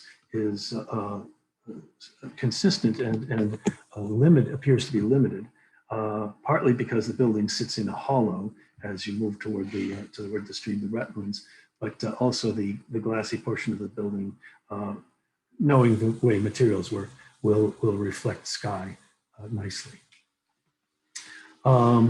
And various areas within the top of the building were treated as such in this glass envelope. There are effectively, I hold up initially 3 material assemblies used. Initially, there were too many. And here there are now 3, 4th being the base, the addition of the base of the building, which I think is a nice nod to the significant and important brickwork in the town of Dedham, in the Dedham Square area. And then as you move up the building, there's the tile material, which is a new material and welcome. And then the ephes material has been consolidated so that the detailing is more consistent all the way around and throughout. Each bringing character, warmth, a value, change of value, light and dark, and then culminated at the top with the glass that ties it all together. The smaller elements, the glassy elements at the top of the building, in some of these bold moves, some of the more subtle and smaller elements have been just basically taken care of as such. Some of the stair tower elements adjacent to the tower, by reducing the height of the tower, those have been incorporated into the glazed assembly fabric quite nicely, and resolved the issues that we had with them initially as disparate elements.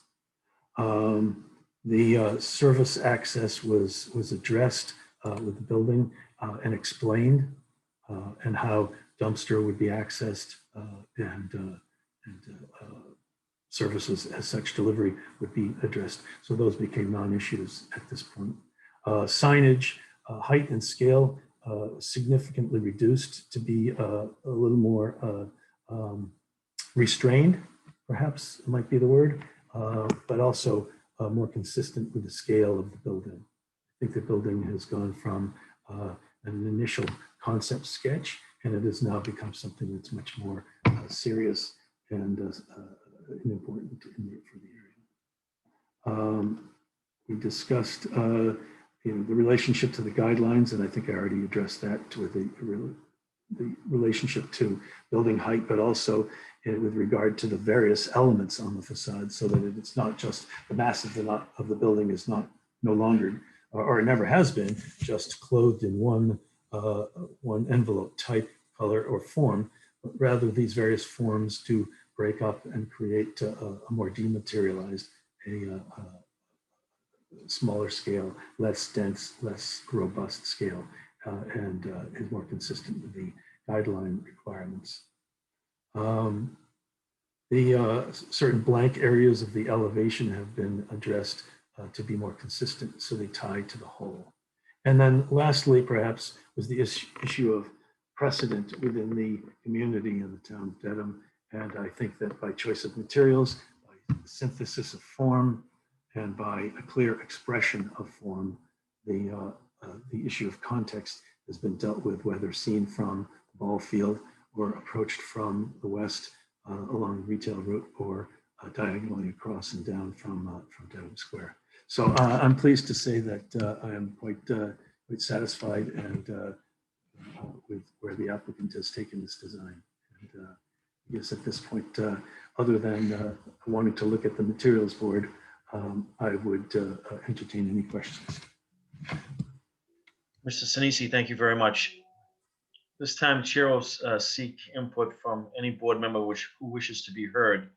And if you wish to be heard, please speak up, because I can't see everyone at the same time while the screen is shared.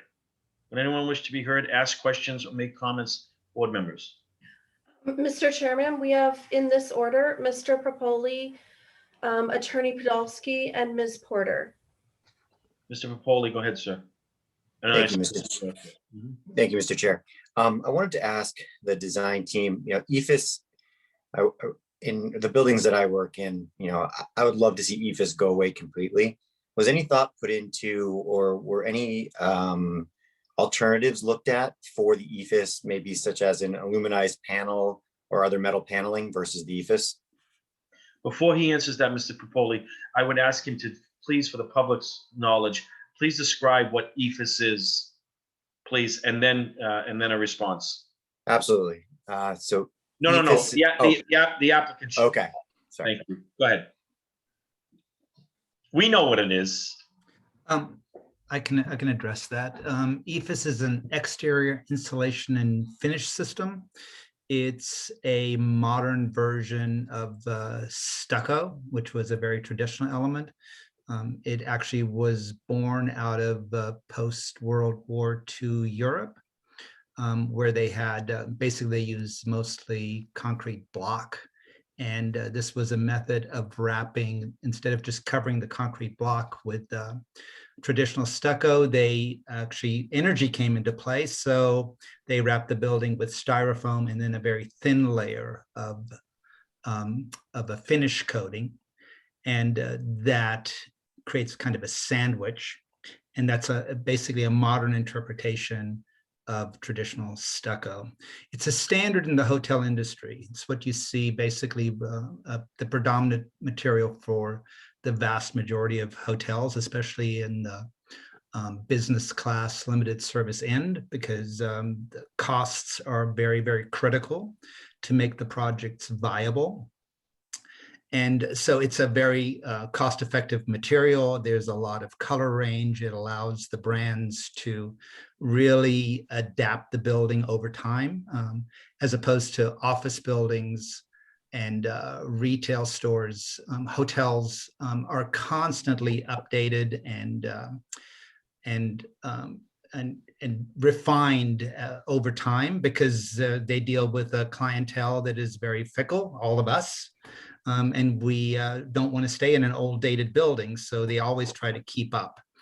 And this material allows them to do that, especially when a hotel might every 10, 20 years may upgrade and change brands, or it might become from a Marriott to a Hilton or something like that. It allows that to happen.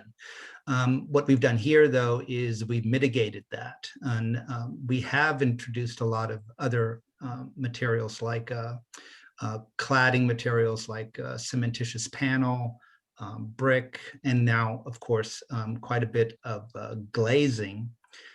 So now what we've got left is a fraction of the ephes that we started with, but it acts as a nice foil to make those other materials really more prominent and relevant. And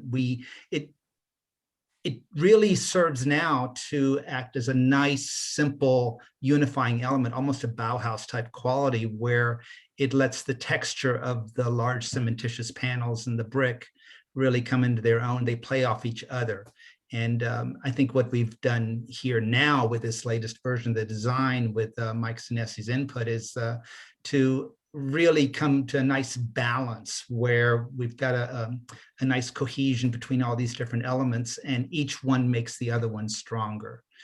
So this ephes acts as a kind of a base and a foil to the higher end materials of brick and large scale cementitious panel.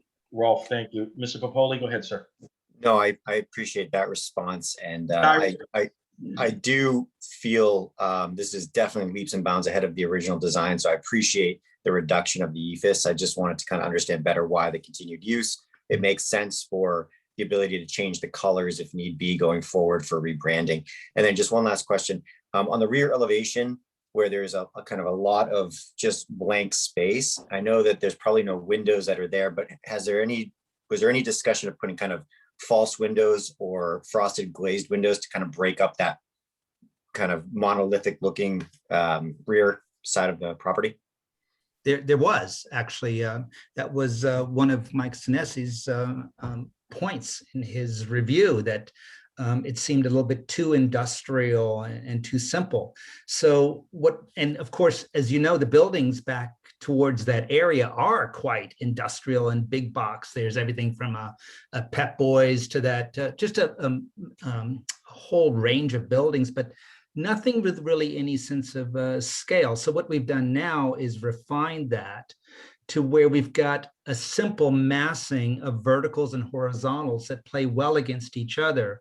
So we've tried to address that, but we've also tried to stay with where the facade somewhat reflects what's inside. So there's some truth to the architecture, and it does reflect the back, and it has very limited visibility, and it holds its own with those buildings that are back there. So it acts in the context of the entire view shed from that side of the building. We think it works quite well. Okay. Thank you very much. Thank you, Mr. Chair. Mr. Popoli, thank you. Who is next, Jen? That would be Attorney Podolsky. Mike? Thank you, John. I have a comment or two, and then I have a series of questions, and they all relate to what to me is the major issue with this project. The 600-pound gorilla, to me, in this room is 60 feet of height. When this applicant came to town, whenever that occurred, I'm sure he was well aware and well advised that we have a building height restriction in this town. And it's, what is it, Mr. Rosenberg? How much? 40 feet, right? 50 feet for commercial, 45 for residential, yes. 50 feet. And yet they come in with a building which is over that. You sure it's 50 feet for commercial?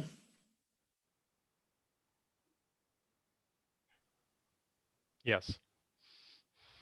So my problem is this is a good 20% over the allowed building height in the town. So my question would be, number one, of the applicant, who I presume is somehow a hotel builder, have you ever built any hotels less than 60 feet?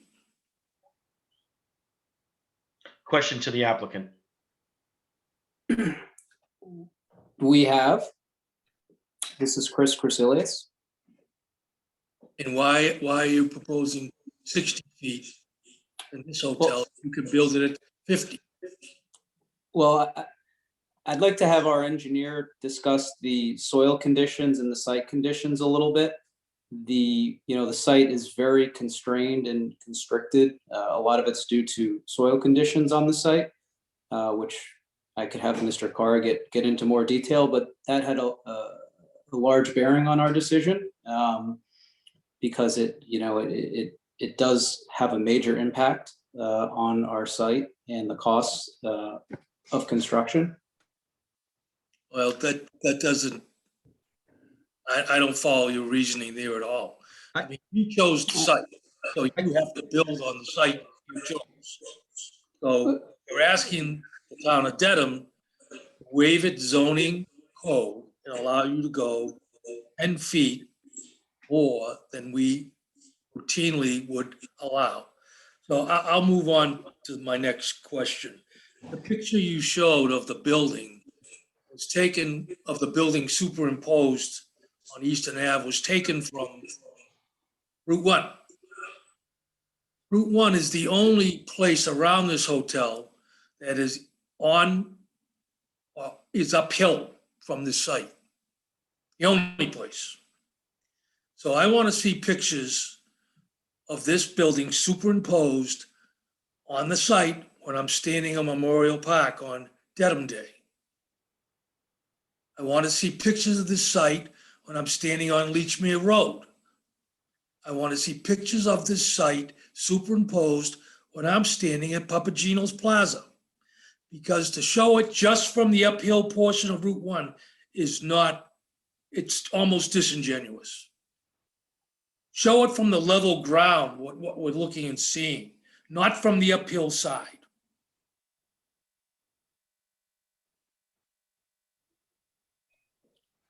Ralph and Rich, I believe we had some.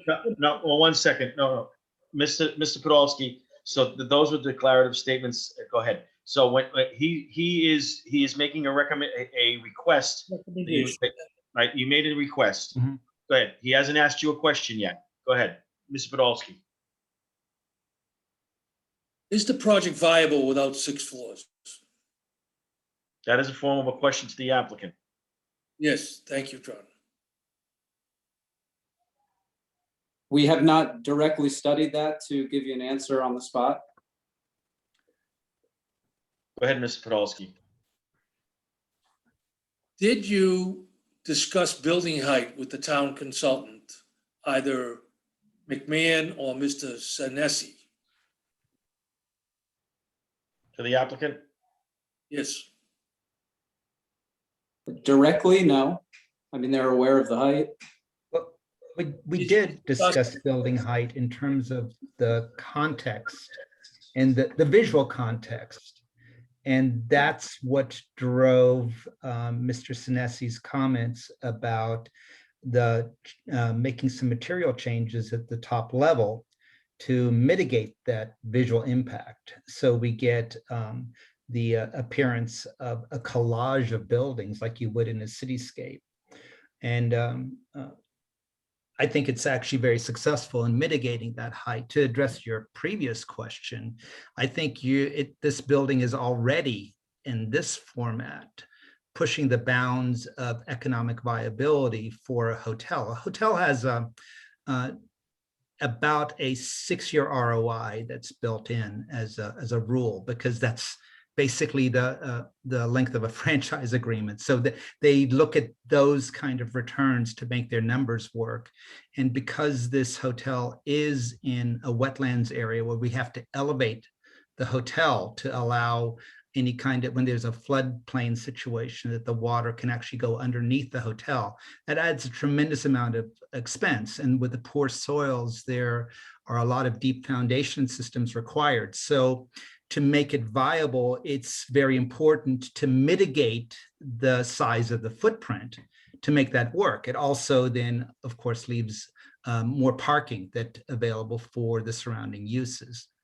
But as soon as we start spreading this building out to reduce the height, our costs go up exponentially and our room count, our key count does not increase. And that's what generates the revenue. The revenue generator are the rooms. because remember, this is a limited service hotel. So there are no restaurants, there are no bars to generate additional revenue. All the revenue comes from the rooms. And so the costs become much more critical and sensitive. And now we've spent probably about another $350,000 to $400,000 just in terms of facade materials on this rework, this redesign. So yes, I think it does, to go back to your other question, it does start to push the bounds of the viability of this project. And I think we need to keep that in our mind, because I think we've got a good design here, and I think it's going to be an asset to the community. It is down in a hole. You mentioned about taking a look at this site in context from the high spot.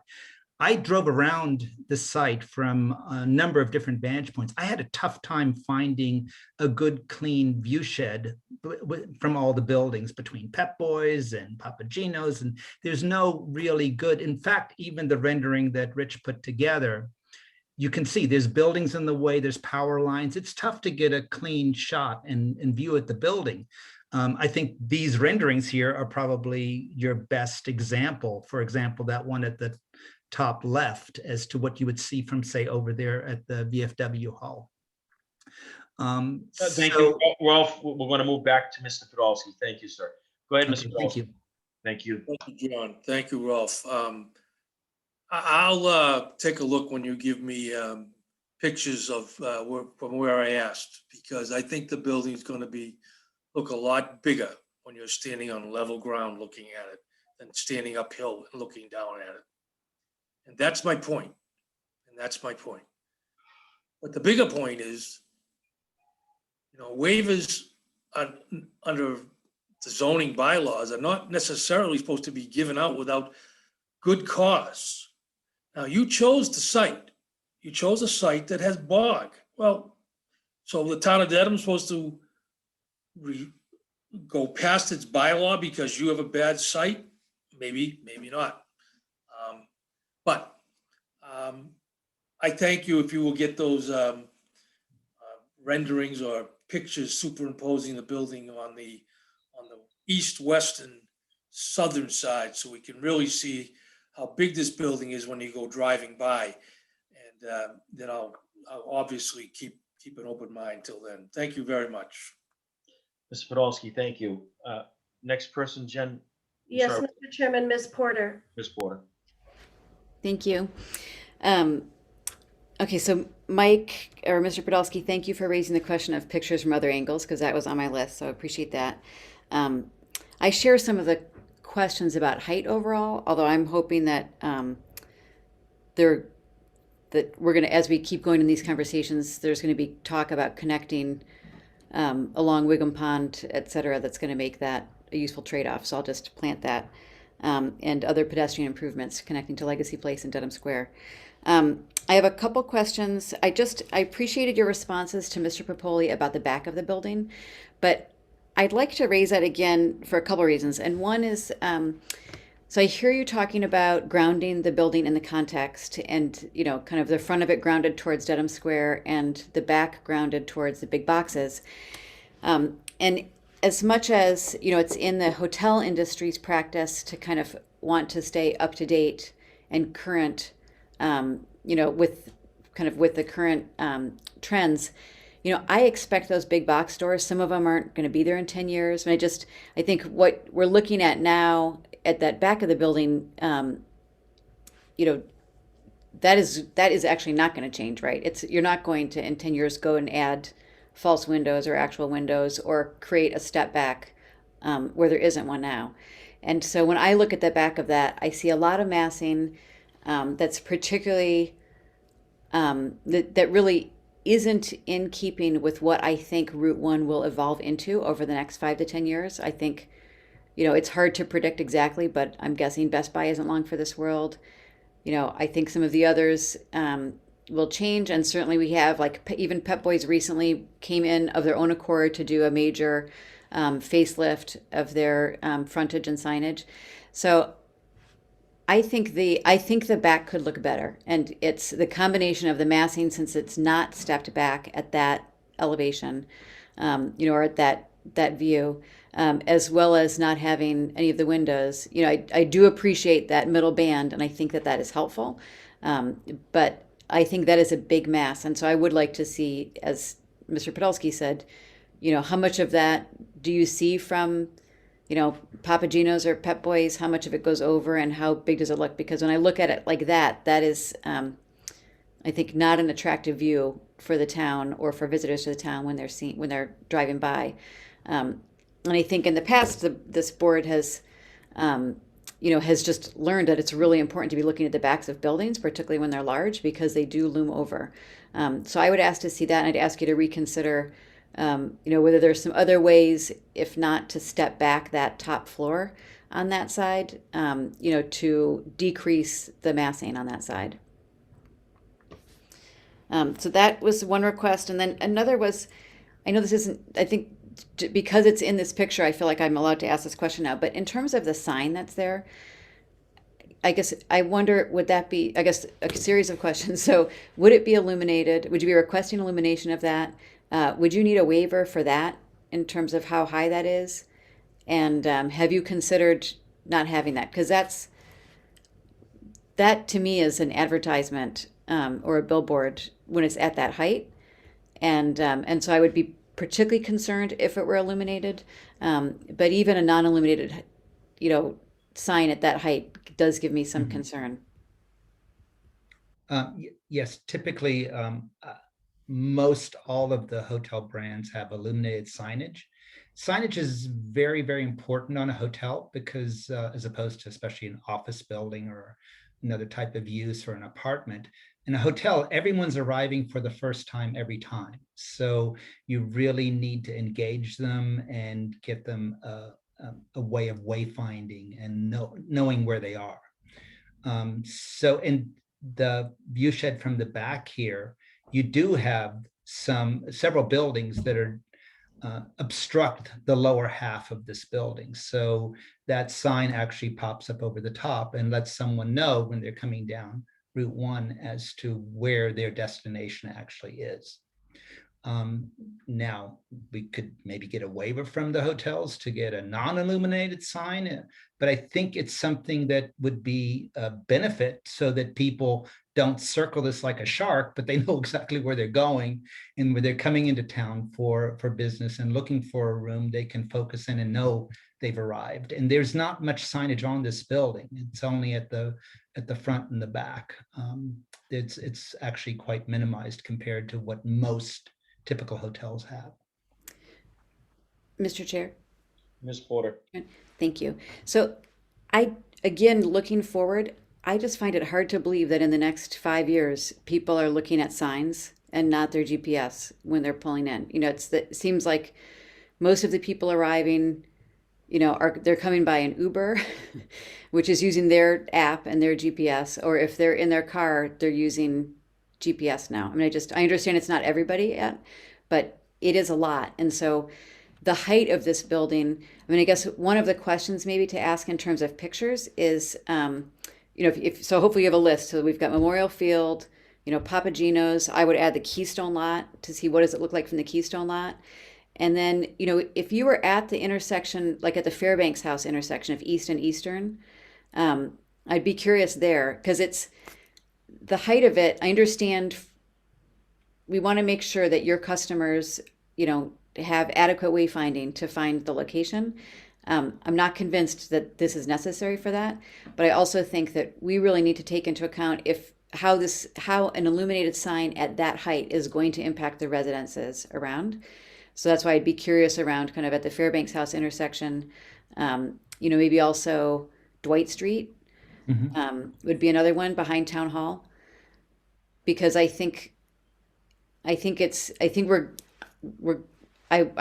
concerned about the impact that this is going to have on people, particularly if it's illuminated. Our sign code would suggest that for most illuminated signs, you have to turn them off within a half an hour of the business closing. But I assume then that the argument would be from the hotel that we don't close, so you need to leave it on 24 hours.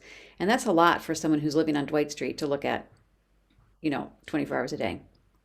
This is Rich with BMA. If I could just quickly address the intersection at the Fairbanks House. I actually did try setting that up to take a look at, and I couldn't get a view where you could actually see the building because of all the trees until I was basically on top of the building as I was coming up the road there. So I think that would play into the previous question about getting a view of, from Memorial Park there, because that's really where you would start to see the building because of all the trees that are along that road there. Thank you. Thank you, Rich. Go ahead, Ms. Porter. I would suggest showing us that would be even better than just telling us. Like, if that's true, that's great. And showing us so that we can see that it's evergreen trees and not deciduous, or they're deciduous that are so full that you don't need leaves. But I think the more you can do, because, another one to just to add to your list is you could try on Eastern Ave, on East Street, kind of go down east a few houses to look through the houses and see if you see there. Because there are houses that back onto Memorial Park on East. And I just would want to make sure in advance that they're not going to see that sign lit up all the time. Mhm. So those are, Sure thing. yeah, those were all of my questions. Thanks. Thank you, Ms. Porter. Mr. Chairman, Mr. Salatin, go ahead, sir. thank you very much. I just wanted to Just make a- identify yourself for the record, sir. Indeed, I'm Jeffrey Salatin, SREG Management LLC, the development entity. I just wanted to make a couple general comments. Hotels are very, very difficult at all times to. I'm sorry. Mr. McGrail, go ahead, sir. 1 second. So you yelling out? I am. I don't want to cut the applicant off, but I'd rather just get my points on the board real quick so that he can respond, All right, Mr. Salatin, Mr. McGrail has been patiently waiting while the other members have talked. Would you mind if I take him first, sir? I recognize you only because you started speaking. But at this time, I'm going to let Mr. McGrail ask his questions because that's the way we've had it set up. And then I'll go to you, sir. Go ahead, Mr. McGrail. Thank you. I'm not trying to cut you off. I just want to make sure you don't have to repeat yourself. Thank you, sir. One, in the spirit of Fran O'Brien, and I'm sure you were planning on it anyway, but I'm assuming that there will be an American flag as part of this application. It's somewhere along the site. Yes. Will there be any balconies as part of this development? I don't see any, but I'm just trying to confirm.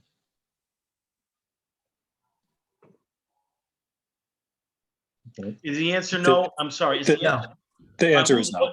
Okay, the answer is no. Okay, go ahead, Mr. McGrail, please. As it relates to the height and where you can see what from where, I share the comments that have been made by my fellow members. Is it possible to do, I don't know what you call it. I think you call it a balloon test, and have a balloon at each of the four corners of the building to the height so that we could see those balloons out there and see from Memorial Field, from Providence Highway, from East Street, from Fairbanks House, etc. Dwight, Town Hall, what we can see from where. Also, as it relates to, I know that you haven't settled on a brand yet, but is it fair to say this is going to be a Marriott or a Hilton? Or can you tell us the list of brands it may be? I'm a supporter of this project. I like the concept. I like the idea of, I consider that empty lot to be somewhat of a blight, but I want to make sure we have the right brand there. So I know you probably can't limit it to one, but I'd like to get a sense for what the potential options are. And also the final thing, I think I heard Rolf say that it costs the higher you go, the less it costs. If you spread out the building, it costs more. Did I hear that correctly? You did. Okay. Why is that? I guess my question would be why? Why is that the case? Rolf, take that question, please. Because of the deep foundation system that's necessary. Okay, thank you. Is that typical, or is that just No. at this particular location? No, that is atypical. It's atypical. So typically a building that's lower and more spread out is cheaper, but in this particular instance, because of the soil conditions, it's more expensive. Correct. It's a combination of the soil conditions and the fact that we have to elevate the building so that the water can flow underneath it, so that we've got an additional structural layer there in addition to the deep foundation system. So we want to mitigate that system. Okay. Those two systems. I'll leave it to the applicant to answer the question about the balloons and the brands, and that's all I have for now. Thank you, Mr. Chair. Thank you, Mr. McGrail. Mrs. Salatin, sir. Thank you very much. I wanted to make just a few comments. First of all, the foundation system here is very significant. It's a pile system. I don't have the exact numbers, but I was looking at the structural integrity designs by the structural engineers, and the piles, I believe, go down as deep as 90 feet. And so that's the reason that we need to go 6 stories. Without 120 rooms, the hotel will not be viable. The high cost of construction today and the very difficult conditions that exist on the foundation plan create the need for us to have a 120 room hotel in order for it to be economically viable. As you are probably very aware, we never ask anybody in town for any kind of economic support for the development. We're using our own capital. Typically, these hotels get relief in many ways in terms of everything from tax increment financing bonds to real estate tax agreements. We haven't asked for anything. So we're trying to come up with a very beautiful product. As you know, we have been before the town now since, my recollection is it's early fall 2019. And we've gone before many of your boards, met with so many people, spent a tremendous amount of time trying to come up with a product that we think fits. It'll be the first new hotel in over 23, 25 years in town. It's a humongous investment on our part. We're very excited about it. But without it being a 120 room hotel, it'll never pencil out with the extreme high cost of construction. And by going to that 6th floor, it allows us to leverage off of that incredibly expensive foundation, the most expensive foundation that we have ever been involved with. So I just wanted to make that point to you.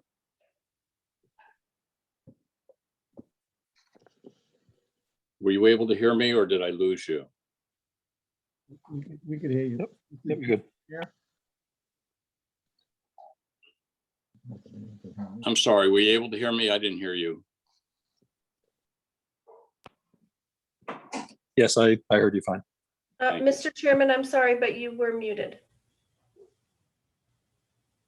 I apologize. Mr. Salatin, we heard everything that you had to say. Thank you, Mr. Chairman.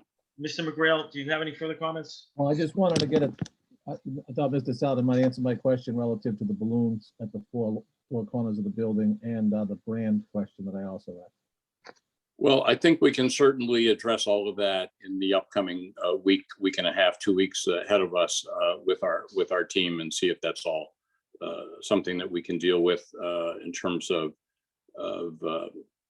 both plans and your request for balloons. Yes, we'll absolutely look at that.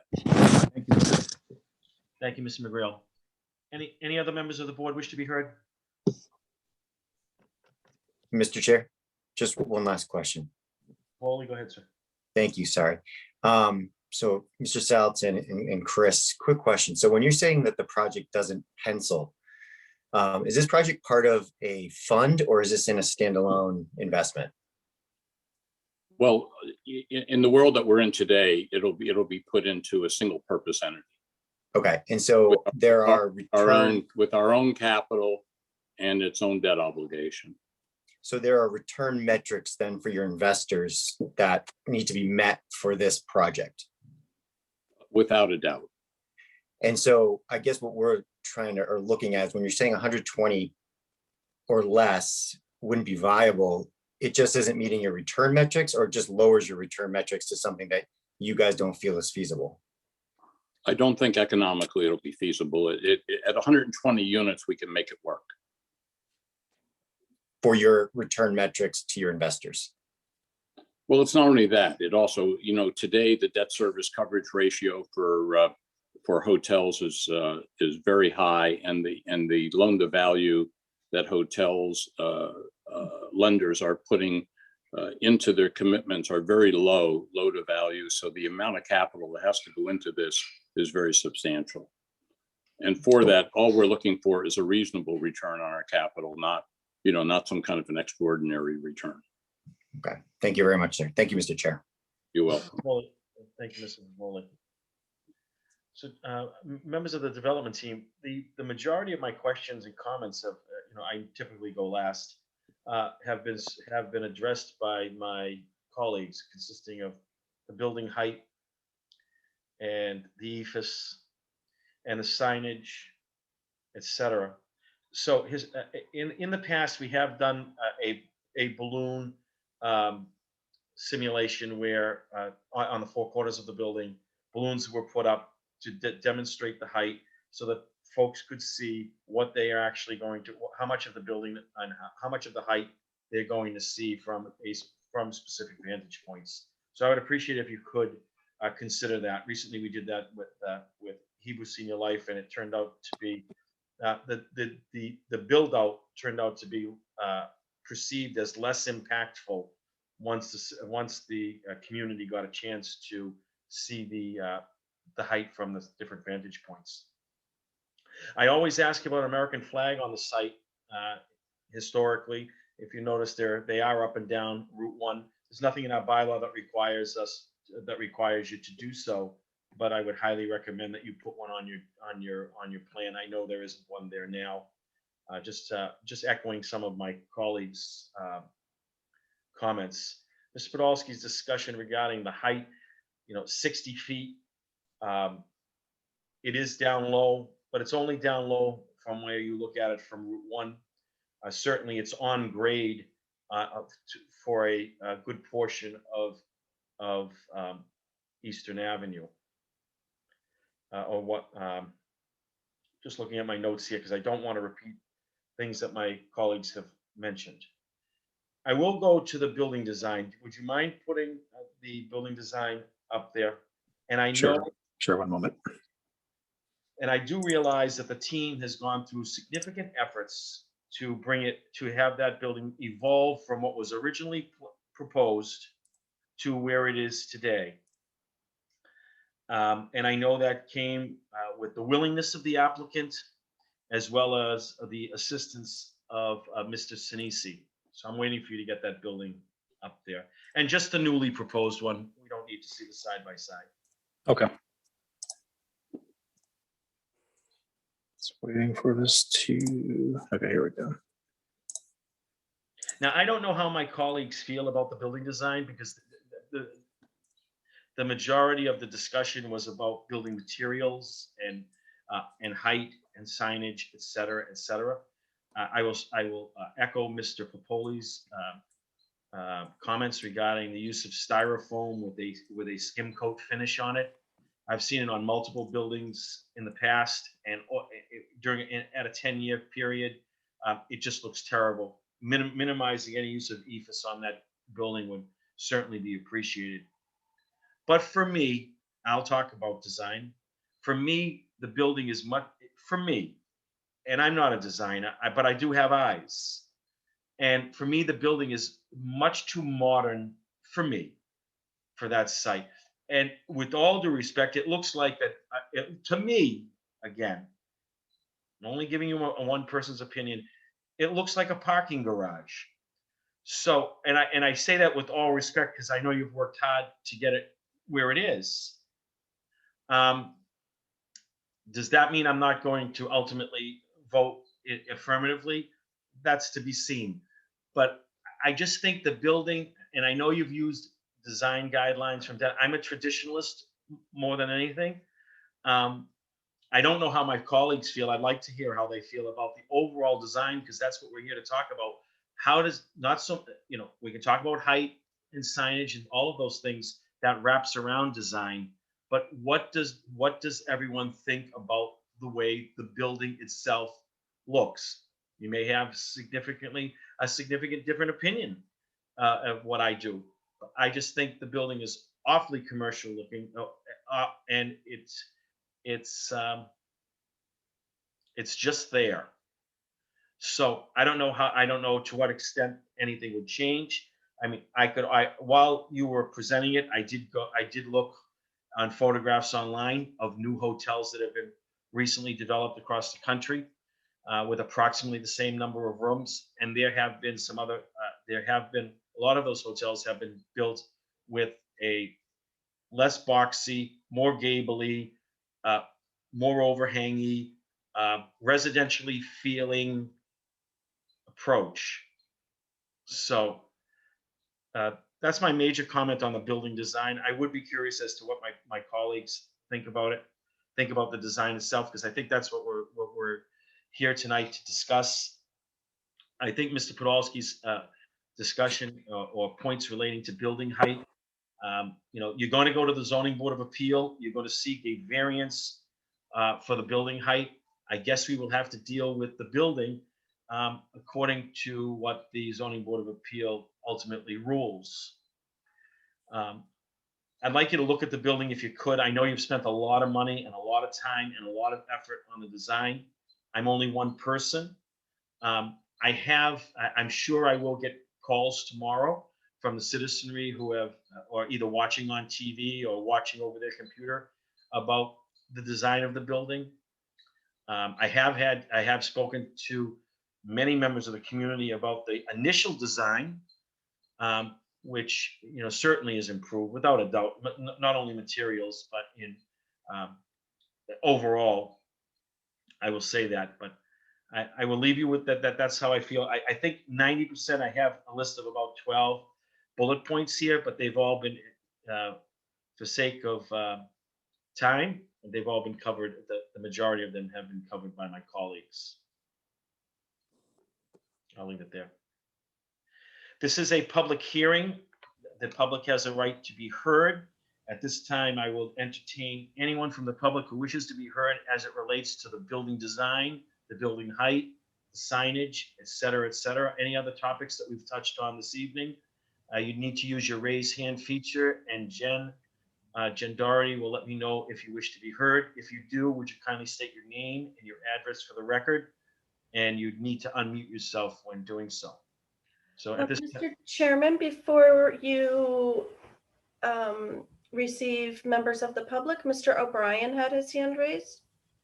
Okay, thank you. Members of the planning board, if in fact you wish to be heard, once again, I can't always see your hands. So if you wish to be heard, just unmute your mic and just ask to be heard. Mr. O'Brien?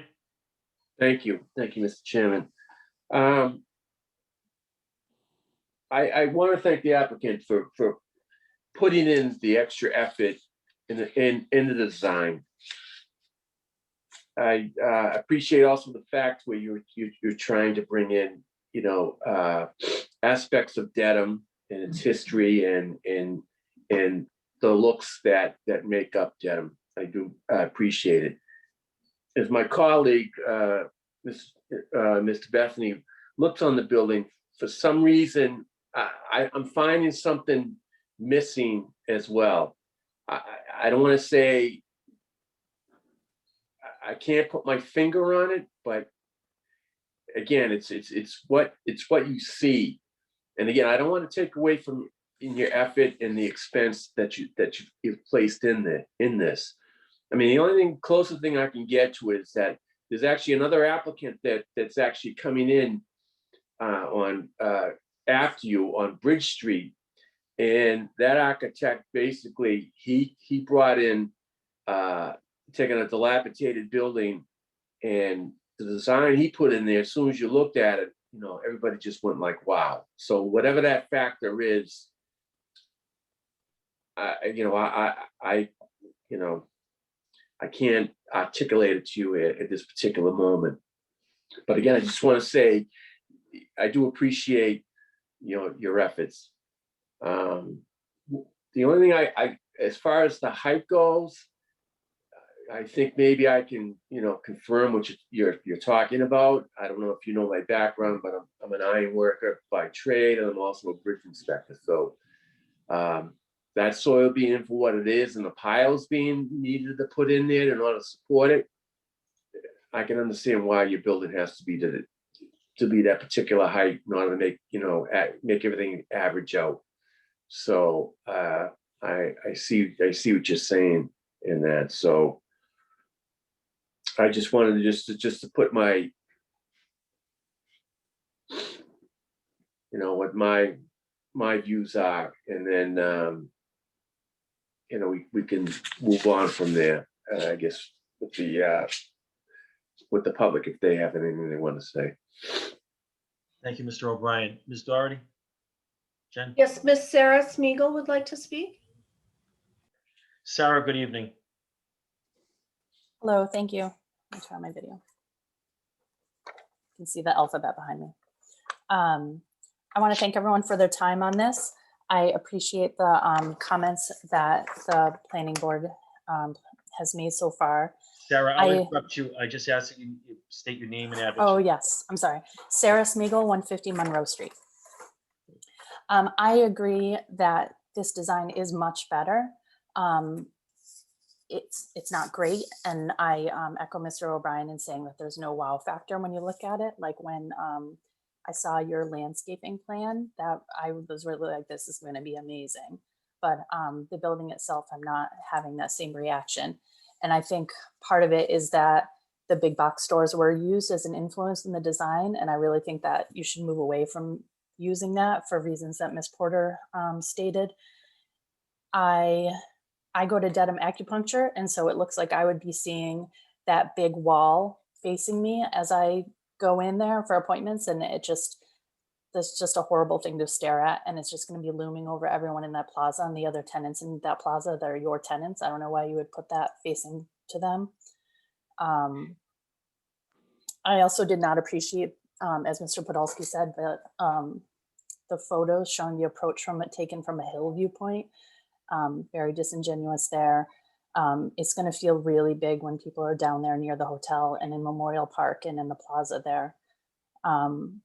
I understand that you have these limitations for the parcel, but then maybe that's why this isn't the project that goes forward on this parcel, and you have to build to your parcel in many respects. And I really can't believe that you didn't consider the viability within the allowable parameters. And so that makes me again wonder whether this is even the project you should be pursuing here.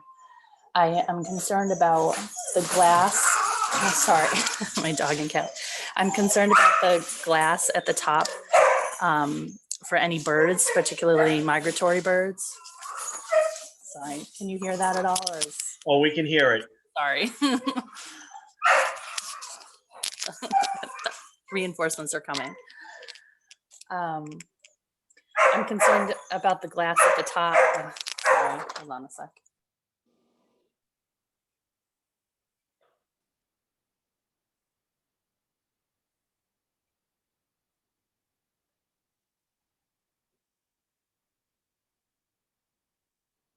Okay, my apologies. Yeah, again, for the third time, I'm concerned about the glass at the top of the building for birds, particularly migratory birds that come through. And I'm wondering if there's any greenery on the roof at all. Is that like a balcony where it cuts in? So I was just thinking about that too. So those are my thoughts. I'm definitely opposed to the height and the size. I know why you need to do it, but again, maybe that's just not the project for the parcel. So thanks for taking my comments. Sarah, thank you. Appreciate your comments, and they will be considered. Anyone else, Jen, from the public that wishes to be heard? Mr. Chairman, at this time, there are no other members of the public. Thanks very much. Any final comments from the board members? Does the applicant have anything they would like to say in response to the comments?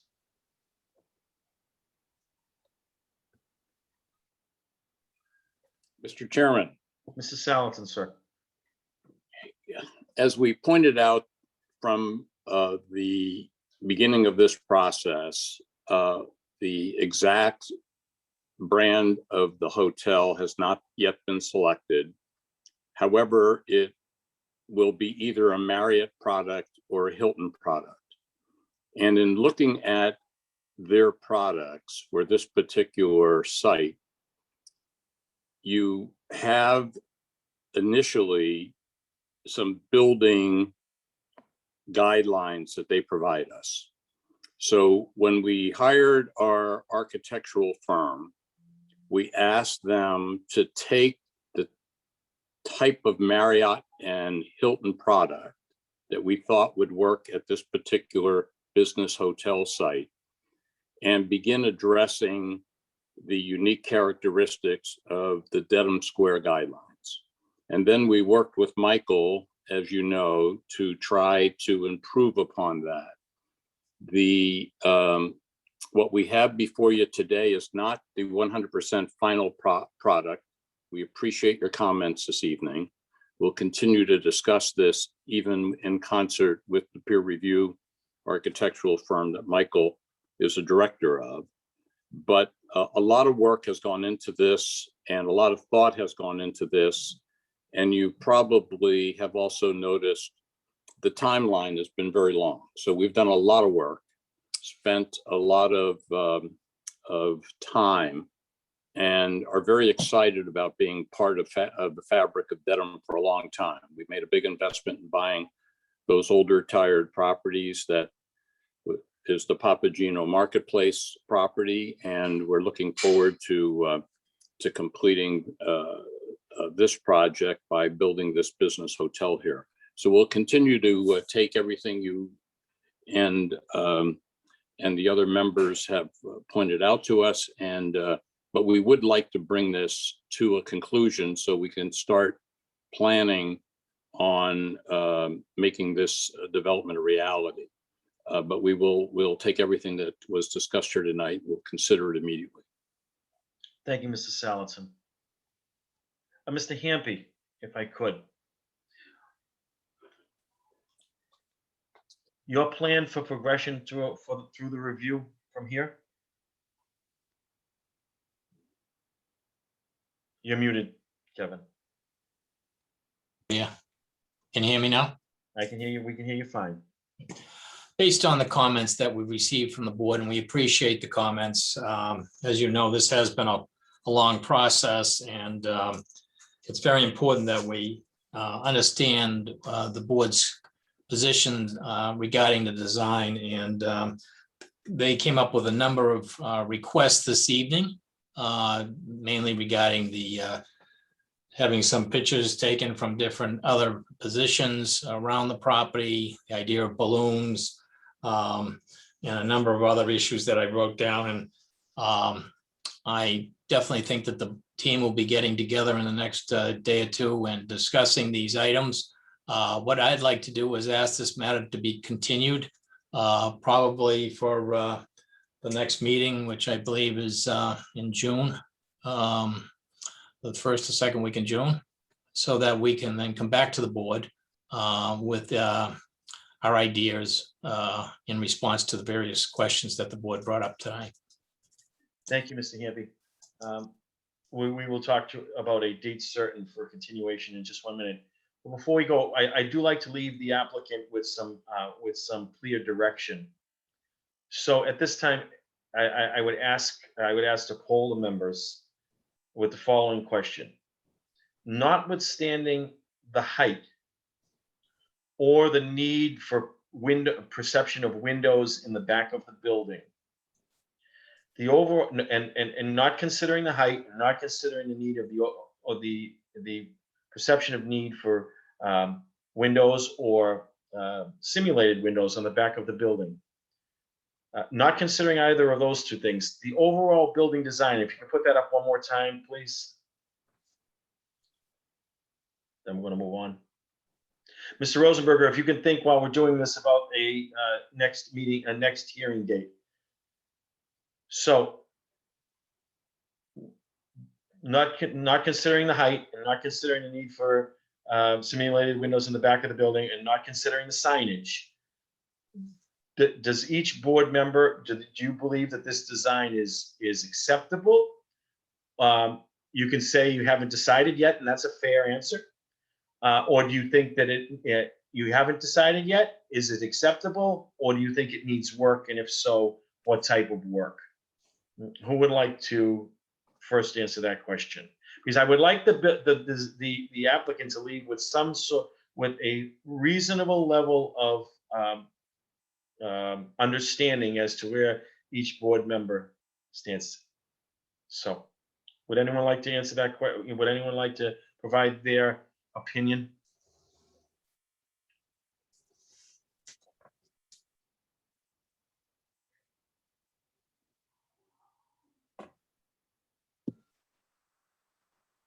Mr. McGrail?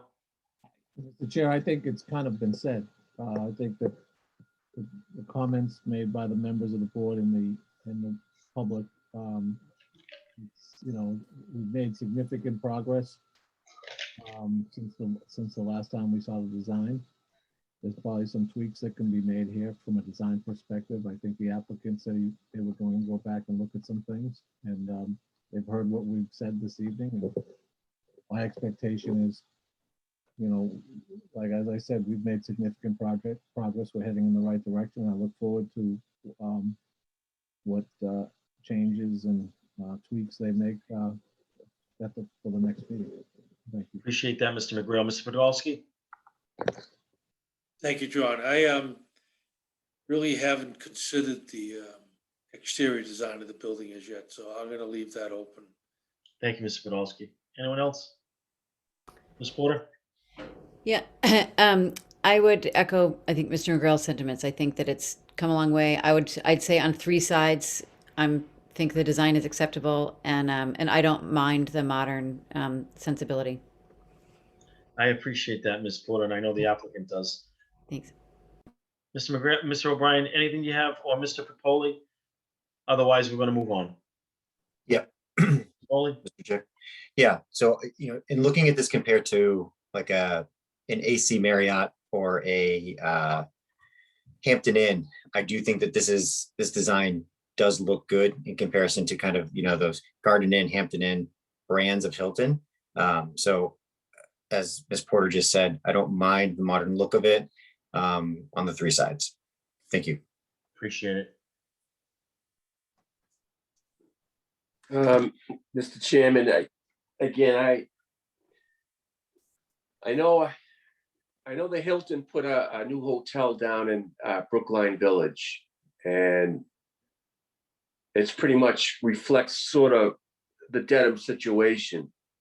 And yet I can look at that building and I get what they're trying to do down there. So again, I just think, I wish I could give them better direction, but I just think they need more work on the design. Thank you, Mr. O'Brien. Mrs. Salatin, I try to get you as much direction as possible.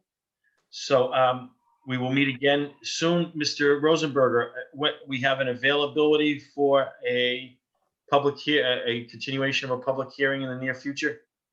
Wednesday, June 9th, 7 p.m., Mr. Chair. Okay, Wednesday, June 9th. Do we have any other public hearings scheduled for the evening of Wednesday, June 9th? We do not, Mr. Chair. Okay, so the chair at this time will seek a motion to continue this public hearing to the evening of Wednesday, June 9th at 7 p.m. Mr. Chair, Mr. McGrail. it's in light of Louder Street, Bridge Street, this project, and potentially others, of course, is it possible, we don't have anything on the agenda right now for June 9th, but is our expectation that there will be other things on that evening? I'd say yes, correct? We hope not. My plan is to have a discussion with Mr. Rosenberger about holding one hearing per evening. And if we have to have more meetings, then I think that's what we're going to have to do. Okay. If I may, Mr. I was only bringing up the if we're going to have more than one hearing that night, then I would propose we have the meeting start the meeting at 6 as opposed to 7. That was my only, that was where I was going. I appreciate it. Thank you, Jim. Mr. Rosenberger? I believe the applicant following this would, I'm sure would request an extension to that same date, What is that? 80 Bridge Street. Oh, I understand. So the applicant following this hearing is going to look for the same evening. And my opinion, I think 2 public hearings and 2 projects is, enough for the board for one evening. Or in excess. So why don't we take Mr. McGrail's recommendation and move this, continue this public hearing to the evening of on that evening, to the time of 6 p.m. on that evening. You said, I'm sorry, I didn't write it down. Go ahead, June 9th. June 9th. Is everyone available at 6 p.m. on the evening of June 9th? Okay. So at this time, and Mr. Hampy, that 6 p.m. on the evening of June 9th is okay for your team? That's fine. Thank you. And if you're not ready for then, but if you're not ready, you can just seek a continuance. Okay. So this time, the chair will seek a motion to continue the public hearing to the evening of June 9th, 2021 at 6 p.m. So moved. Motion made by Ms. Porter. Do I hear a second? Second. Second by Mr. McGrail. On a roll call vote, please, Mr. McGrail. Yes. Thank you. Ms. Porter. Yes. Thank you. Mr. O'Brien. Yes. Thank you. Mr. Podolsky. Aye. Thank you, sir. And the chair votes aye. Mr. Salatin, to you and your team, we'll see you on the evening of June 9th, 6 p.m. Thank you, Mr. Chairman. Thank you.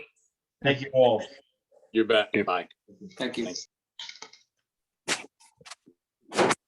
Members, do you need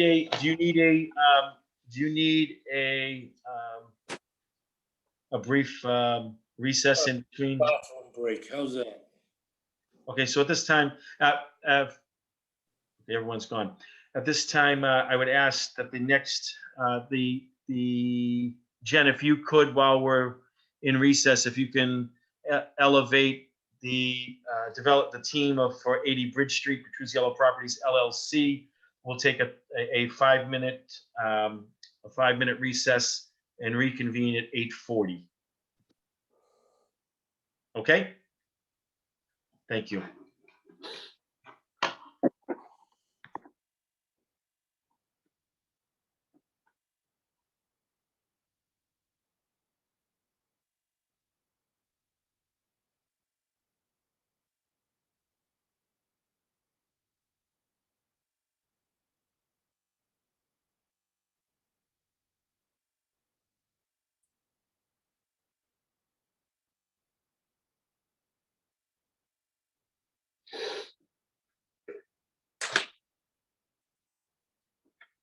Yes, sir.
We'll get started as soon as everyone else arrives.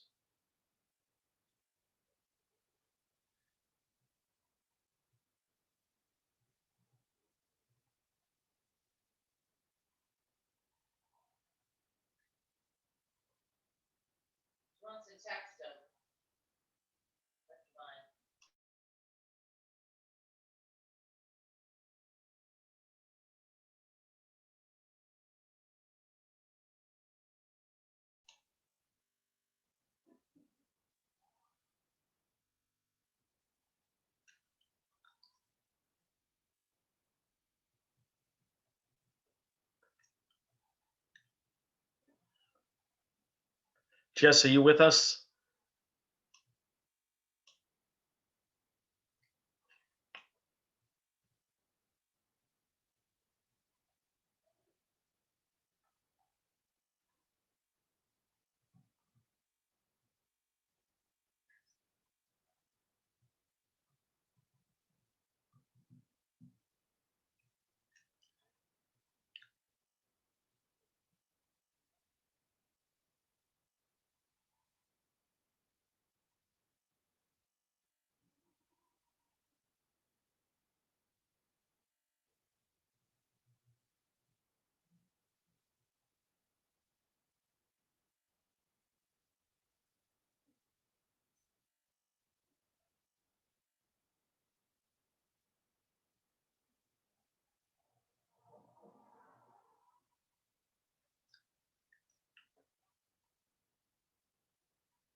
Jess, we're going to need to get started.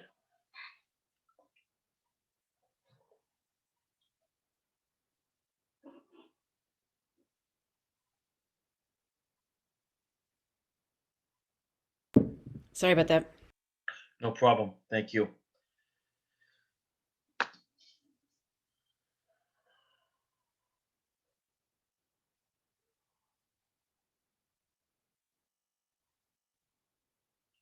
Members, this public hearing is scheduled for 8:45 p.m.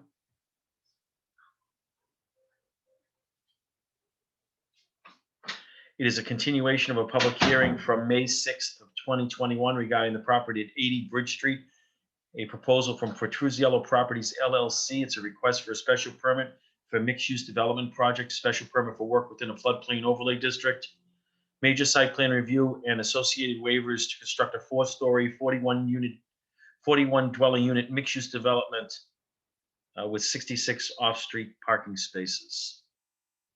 So this project is being proposed from Petruzziello Properties, and as it is my customary practice, I will not be participating in the review or the decision relating to this matter, and I'm going to be recusing myself and leaving the meeting and due to a business relationship that my agency has with the applicant. So at this time, I wish to turn the meeting over to the Vice Chairman, Michael Podolsky. He will take over the proceedings and take it from here. Members, I will see you again at our next meeting. We've done the meeting minutes, which is the next item on the agenda, and Mr. Podolsky will take you through any new business, old business, which is the last item on the agenda this evening. Okay, Mr. Podolsky, I turn the meeting over to you. Thank you, John. Thank you. Good night, all.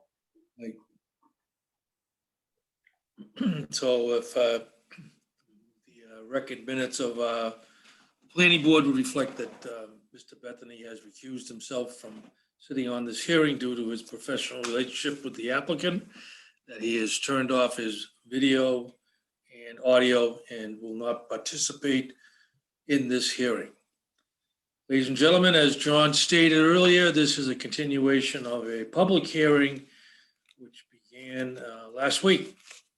And at the last meeting, just to refresh memories, we basically got a truncated presentation because of time constraints of the applicant's presentation about what they are proposing to do at the site known as 80 Bridge Street. We heard from one member of the public at the very end of that meeting, and then we continued the hearing until tonight. We have yet to hear from any members of the planning board relating to the proposal, which we certainly will do tonight. But before we start, I wanted to ask if Mr. Rosenberger, our town planner, would give us a real brief overview of the zoning district, the proposal, and its consistency with the town bylaws at this time. Jeremy? Thank you, Mr. Chairman, and good evening, members again. Thank you. So quickly, I believe this has been addressed. The applicant's requesting a special permit for a mixed-use development project. And the underlying zoning district here is predominantly a general business district with a little bit of local business. And in the zoning bylaw, this mixed use is allowed by special permit, meaning that it's a conditional use, it's a discretionary use by the planning board, and there are a number of provisions that a applicant would need to satisfy to give consideration by the board to approve a certain project. So the board was well within their powers to consider this project and is by no means bound to approve a project. However, the bylaw, by having its special permit, means that this is a use that could be approved if it meets certain merits and certain contexts by the planning board. And so that's the underlying use. I'll also note that this use is within the floodplain overlay district due to its proximity to the Charles River, which is right there, which obviously presents a number of constraints which have led to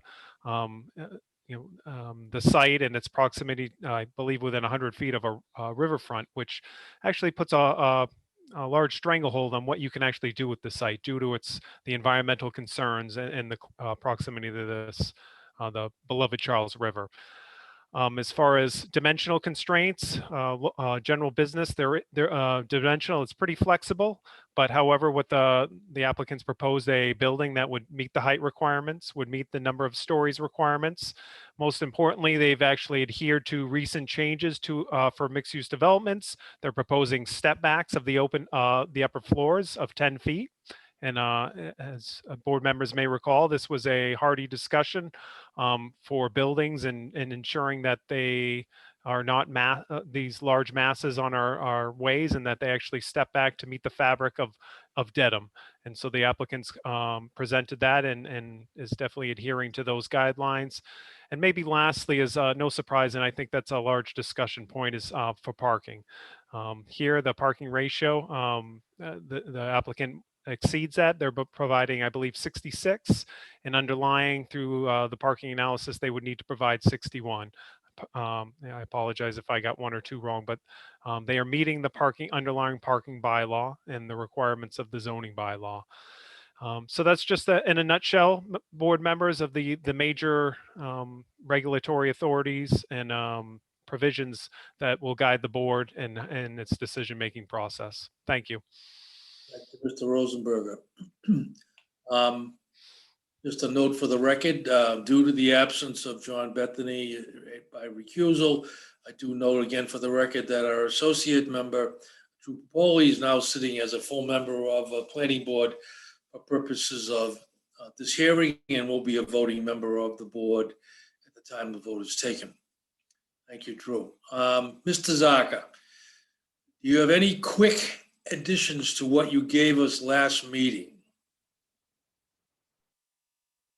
First of all, good evening to the board. Before I start, just to introduce who's here for the team, if I may. Sure. For the record, Peter Zaka, attorney with law offices at 12 School Street in Dedham, here on behalf of the applicant. Also here is Giorgio Petruzziello, who's the member manager of Petruzziello Properties LLC.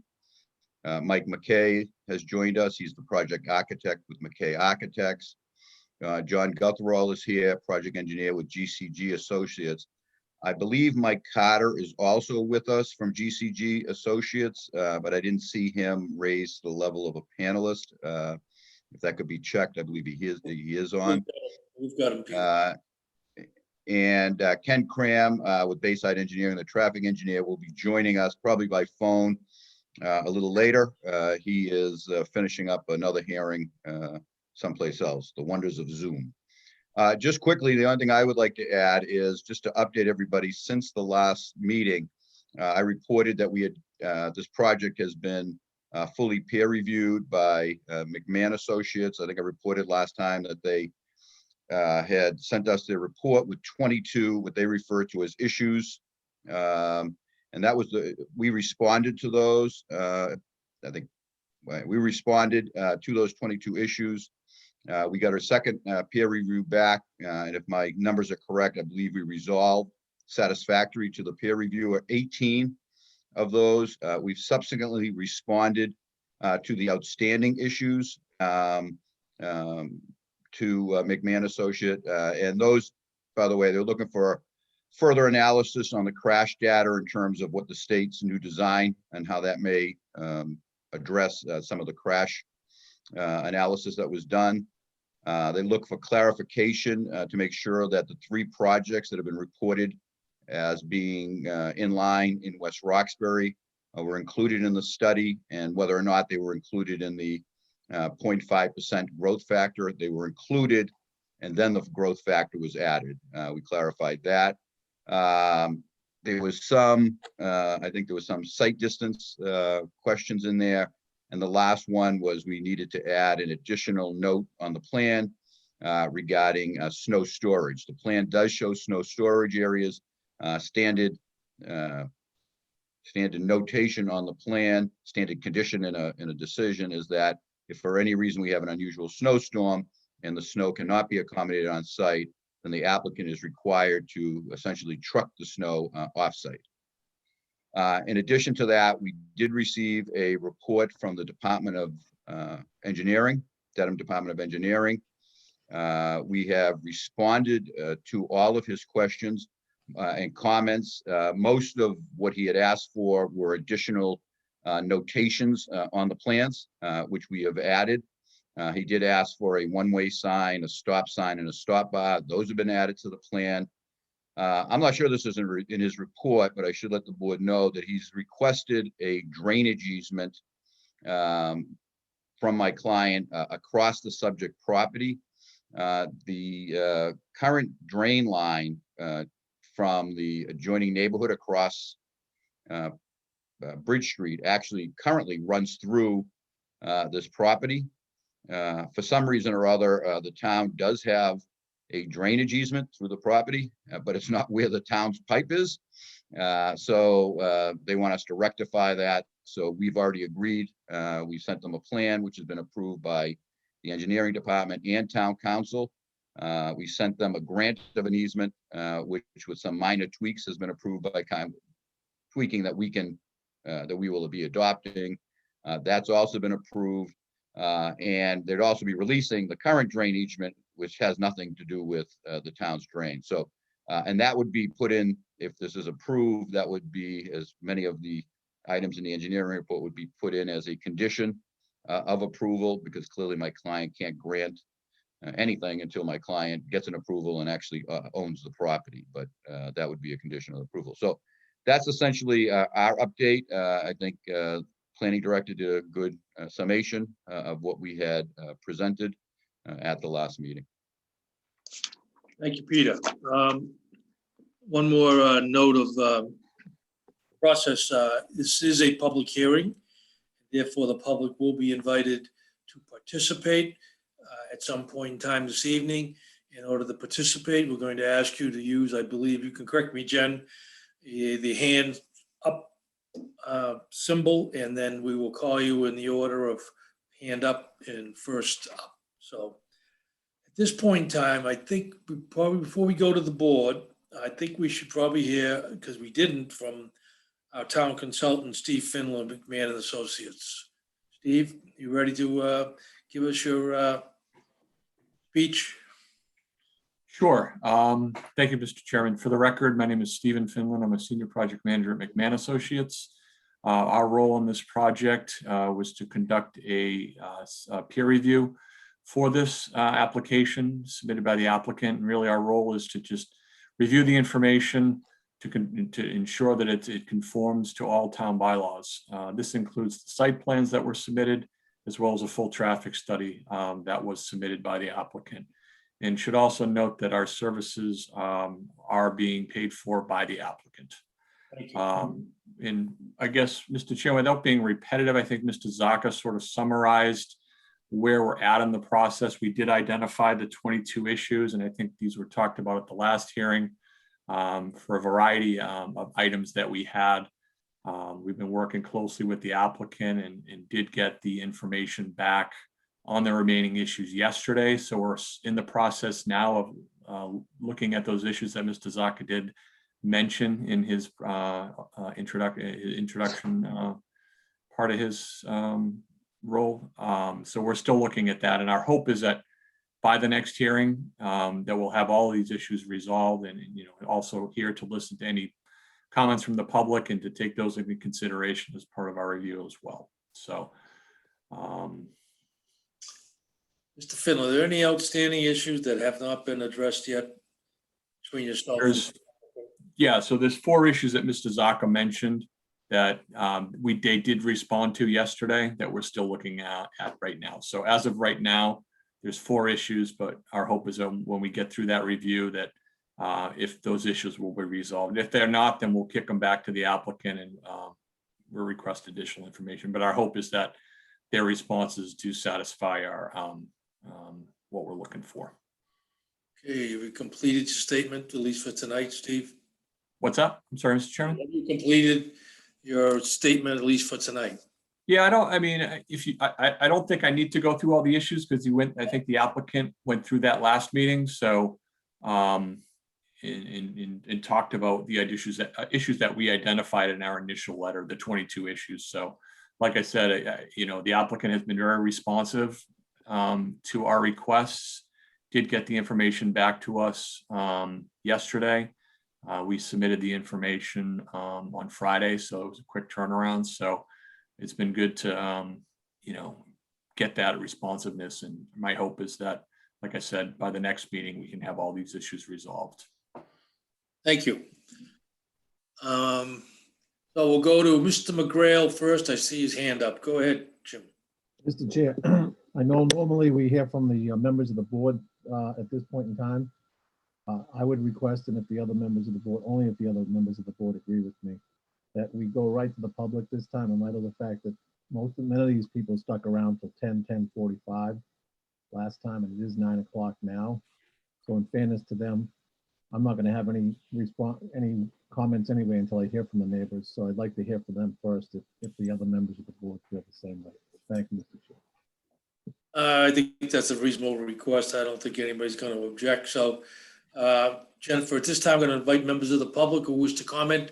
Use the raised hand feature, and you can call them out as they are focused. By the way, just for the record, I'm going to read. I believe we keep a electronic record. The board has received letters relating to this project from Carl Bonvini, Judith Adams, Christine Al, Amy Wax, and Tina Winkler. So if there are other ones, we will add those to the electronic record, but these are the ones I've been made aware of to date. Okay, Jen, do we have anybody who wishes to testify? Mr. Chairman, Mr. Jim Sullivan would like to speak. Go ahead, Mr. Sullivan. Please identify yourself by name and address. Jim Sullivan, 299 Riverside Drive. Thank you for hearing me tonight. It's 9 o'clock. What's that? We have a strange woman's voice who comes on and tells us what time it is at the top of every hour. She just said it's 9 o'clock. Sorry about that. Okay. Means it's time for bed. I know there's some opposition to this building, but for myself and a lot of my neighbors, Ridge Street has come a long way in the past half dozen years. We've had it's been, I'll use the word blight. We've had Ray's Auto where you had, trees growing out of the car, a couple feet high. We've had Coughlin's Flower Shop, vacant for, at least 10 years. We had a boarded up Shell gas station at the corner of Needham and Riverside Drive, Needham and Bridge Street, painted bright blue for at least a half dozen years. And then they ripped the gas tanks out, and we had a half dirt parking lot. I mean, it was a mess. We've come a long way. Coughlin's Flower Shop has been bought and improved. Ray's Auto has been bought, and we got a new facade on the building, new fence, new lighting. The whole street is all the bridge is getting redone. And it'd be a shame to have all that and look at this building for the next couple of years, which I think is a guarantee. And probably, I think it's going to be more than a few years, sit there as is, looking like it does right now. The new building at the corner of Bridge and Needham, there was opposition to that as well. The new mixed use building. People were concerned about the height and the parking, and do we need more apartments? Well, I can speak for me. I drive by that building now, and I don't give it a second look. It's just there. I don't notice it. I go into 7-Eleven all the time. I sit in that intersection all the time. And I don't sit there and look up and say, oh, that building's too big. I didn't think it was too big to begin with. It's not an oversized building, just like this one. It's going in the same footprint, and a couple floors higher. So I'm in support of it. We have a local builder. We all know his work. We could get stuck with someone else who is just coming in fly by night, come in to just make money. Supreme Development has had at least a half dozen buildings in town. They're all beautiful. They're all well maintained. And I think we should, I'd ask for your support on this. Thank you. Thank you, Mr. Sullivan. Your comments will certainly be taken into consideration. And there's no doubt the applicant has a great track record in the town of Dedham, so that's really not an issue, I don't believe at this point. The question of, can we work a building that everybody will finally agree that is proper for the site? Thank you. Okay, who is next, Jen? Ms. Jennifer DePazzo Gilbert. I'm sorry if I mispronounced your name. You got it exactly, perfectly. Please identify yourself by name and address. Thank you. My name is Jennifer DePazzo Gilbert, and I live in the neighborhood at 70 Violet Ave. I am in favor of this project. I would ask the board to grant the relief that has been requested. I want to echo the comments made by the prior speaker, but also add that in my opinion, this design is beautiful. It includes step backs at the upper floors and various facade details, materials, and colors that mitigate the massing in scale and height. I believe that the 66 parking spaces for the 41 units is ample and sufficient. The traffic impact compared to what could be there as of right is really minimal when you compare it to what could be built there as of right. The building has been vacant for such a long time. Quite frankly, it's a blight on the community. The modest relief is really just for FAR, and this mixed-use project will bring much-needed real estate taxes and housing units, including some that will be affordable. I believe that the developer has responded comprehensively to many of the peer reviewers' comments and reports, and I also agree with the prior speaker that this is a known developer with a great track record in town. I'm concerned that if this doesn't go forward, that the building there will stay vacant and be a blight on our community. And I'm also really happy to see that the developer wants to stay within the existing footprint and respect the current Conservation Commission order that's already on record, because that's very important with the location of the site right next to the river. So I would ask that the board please support this project and grant the relief requested so that the project can proceed. Thank you very much. Thank you, Ms. Gilbert. We certainly will take your comments into consideration. Thank you for coming on tonight. We have another person ready, Jennifer? Yes, Mr. Chairman, we have Miss Beth Guston. Can you unmute, please, Beth Guston, please? There we go. I think I did it. I'm You did. sorry. Thank you, Michael. I do not have prepared remarks for tonight. Maybe I should have. Well, Beth, could you just identify yourself and where you live, please? Okay. My name is Elizabeth Doris Guston. I live at 8 Walker Lane here in Dedham on the island. And I've been here for quite a while. And actually, I grew up on the other side of West Roxbury. So I'm very familiar with the site. It has a lot of my money. The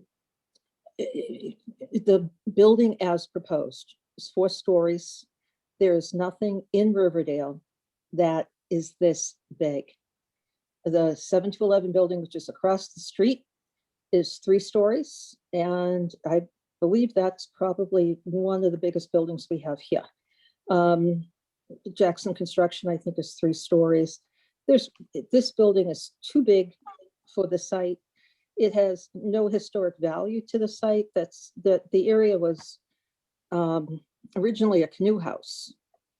And to allow a building of this size and design really really does fly in the face of, I think, what we probably do want to see Riverdale developed into, which is a community, a walk-to community where we don't have these gargantuan buildings. I will say, I do know, I've talked to Mr. Petruzziello. I mentioned that I was going to oppose this, but it's too big for the site. It's right on the river. It just doesn't make any sense to build this building at all. Thank you. Thank you very much, Beth. We'll take your comments into consideration. Thank you. You too. Who's next? Mr. Chairman, Miss Diane Barry Preston. Welcome, Diane. Please identify yourself with your address for the record. Sure. Thank you. My name is Diane Barry Preston. I'm at 43 Ames Street, town meeting member. I would like to also echo Jim Sullivan's and the other woman's support for this, for all the reasons that they said. I won't belabor the point, but I also am wondering, is there a possibility, Giorgio and others, of having some kind of a little amenity for the community? I've spent a lot of time in the last few weeks with several Riverdale neighbors putting together a historic walking tour of Riverdale, and we've immersed ourselves in the history of the river and the life that was here. It was just amazing with the merry-go-round and the ballroom and what was before, all these canoe houses. This was a very, very vibrant community. It still is in different ways, but it just got me thinking about is there an opportunity here to have some kind of a community amenity, whether it be a drop-in space? I know the space is tight. I understand that, but something that might harken back to the turn of the century, when Riverdale was a very sought after spot for residents of Boston, and or a nod to the river and the life on the river. It was really wonderful. So I just throw that out there and wonder if there is something for the community in this. Thanks. Okay, why don't you hold on and I'll address that.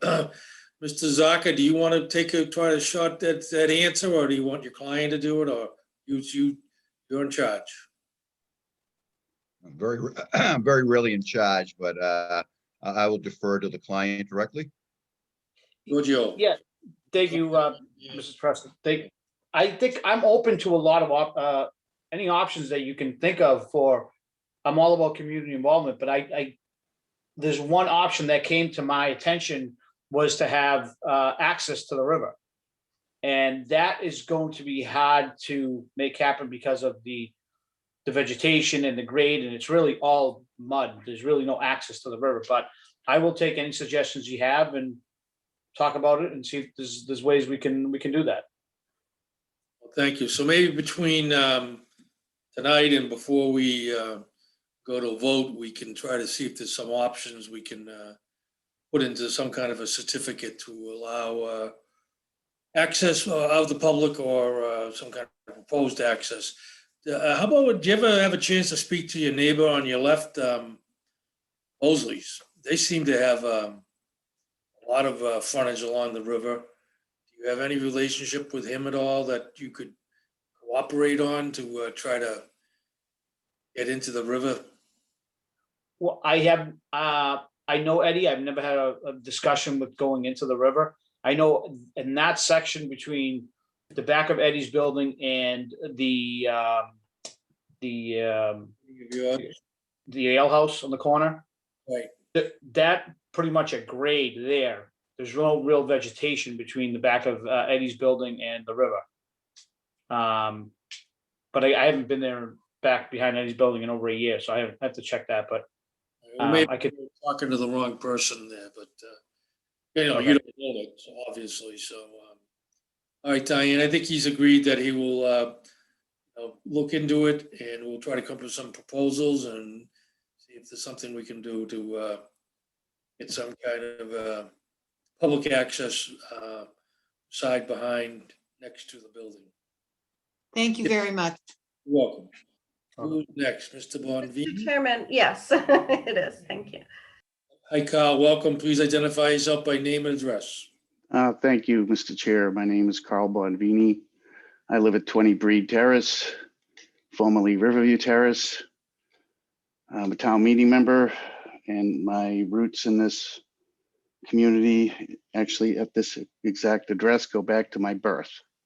So I'm a little bit familiar with pretty much every inch of the island and Riverdale itself. I've had the honor to be involved with this project from the beginning. I thank Peter and Giorgio for that. Everybody has been honorable in listening, and I appreciate that. I do believe, I don't know how all of this process works with the special permit and all of the reviews. So I'll start with the big and work my way down, and please tell me when that can be tabled for later. I know I've had some discussions with Jeremy also. I appreciate everybody's time. Please go forward with your thoughts. Hmm? Please go forward with your thoughts. Go ahead. Okay, thank you, sir. As noted, Riverdale in Bridge Street has been under a lot of change in the last several years, much for the good, admittedly. The area of height is all in that vicinity of the property of the parcel is all of 2-story buildings. The closest one of 3 stories is at the corner of Bridge and Needham. There is a 3-story building further down. This will be 25% larger than any other building in Riverdale. In fact, you'd be able to see Dedham Square from it. I did try to do a walk around of the entire neighborhood. I did submit a funny diagram to Peter, and he was very kind to send all of those people in that circle of who may be able to see this building. I have I just think it's a bit oversized. I know that as a town meeting member, we spent 2 years waiting for our new bylaws for mixed use development, and I appreciate all the work that has been done.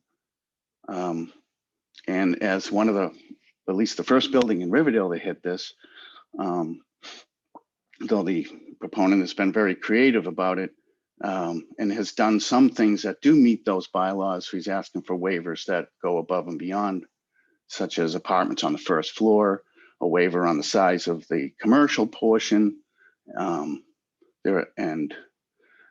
some of the vegetation and the landscaping. So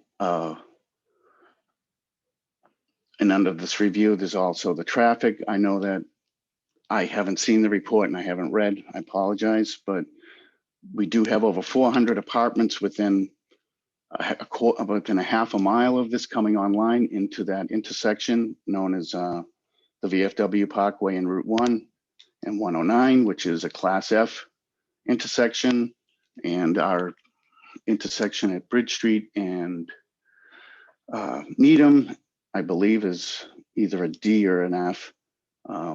I know that I live in the neighborhood that's bound by those two roads, 109 and Needham, and during the rush hour, that backs up beyond my street, which is and almost to McGolf on some days, and it goes all the way almost up to Hillside, the Riverdale School on the other way. If this was a residential building, anybody coming from Route 128 typically is going to be coming down Great Plain Ave, which means they would be coming down Dixon or Alcott, which dumps into Breed Terrace to make the left-hand turn to make it to this property. They certainly wouldn't be going all the way down to Needham Street to take the right-hand turn. So I have to question some of the traffic counts on that basis. I know that my street backs up. It's nothing but a residential street. I have spoken to a lot of my neighbors. We do have some concerns of this would be now a 24-hour building, not as it was and I know it's unfortunate it fell into the hands of the developer that it is and now and what has happened. I don't think it's, it is a very unfortunate situation that it was at one point a productive office building that was operating pretty much 8 o'clock till 6 o'clock and no traffic or anything on the weekends. This will be a 24-hour building. From my bedroom, I will be looking directly at the 4th story. From all of my windows, I know that Mr. McKay took a picture from my wall. My wife let him take a picture from my wall because we did ask for, how it would look from the neighborhood. Where that picture was taken would be literally where probably my knees are on my 1st floor. All of my windows from my house would see a portion of this. And I'm up the street. This is my 2 neighbors are going to be looking directly at this building. There is nothing in the way of them staring at. And they're staring at a black hole right now, a blight. I understand that.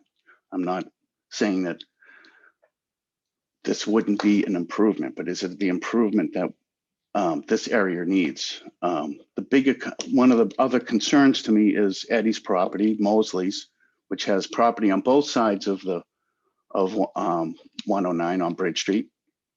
And that's a pretty choice piece of property, the 2 of them, at least the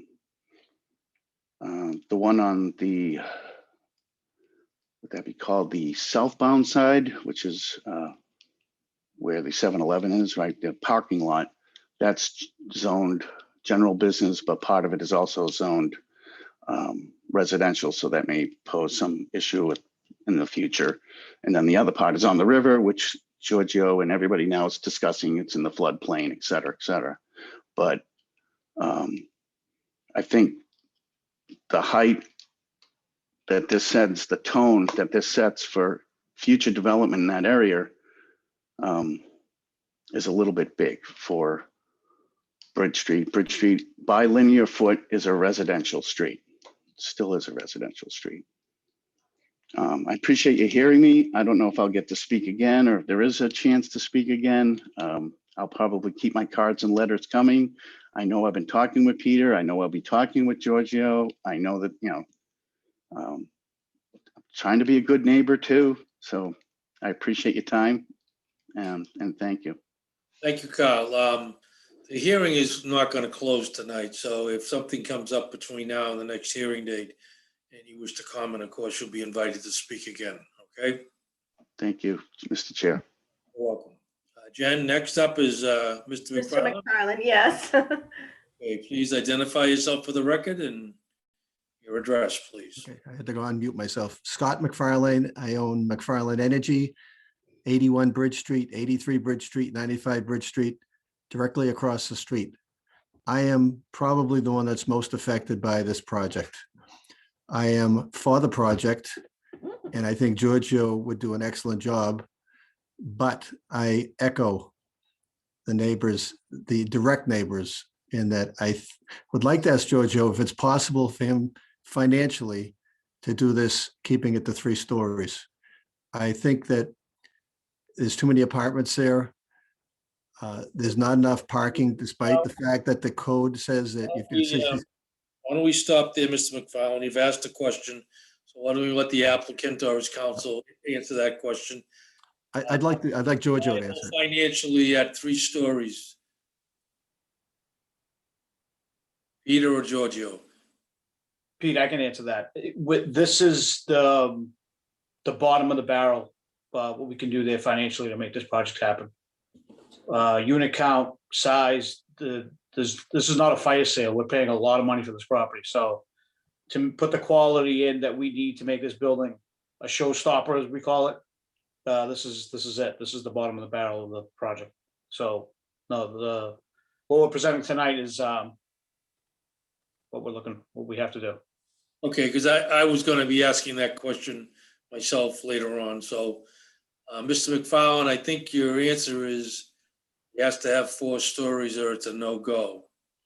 My big issue, and again, I like the way it looks. I rented the 2nd floor up there when we were building our building, and we've been there since '82. But my biggest concern is the parking issue.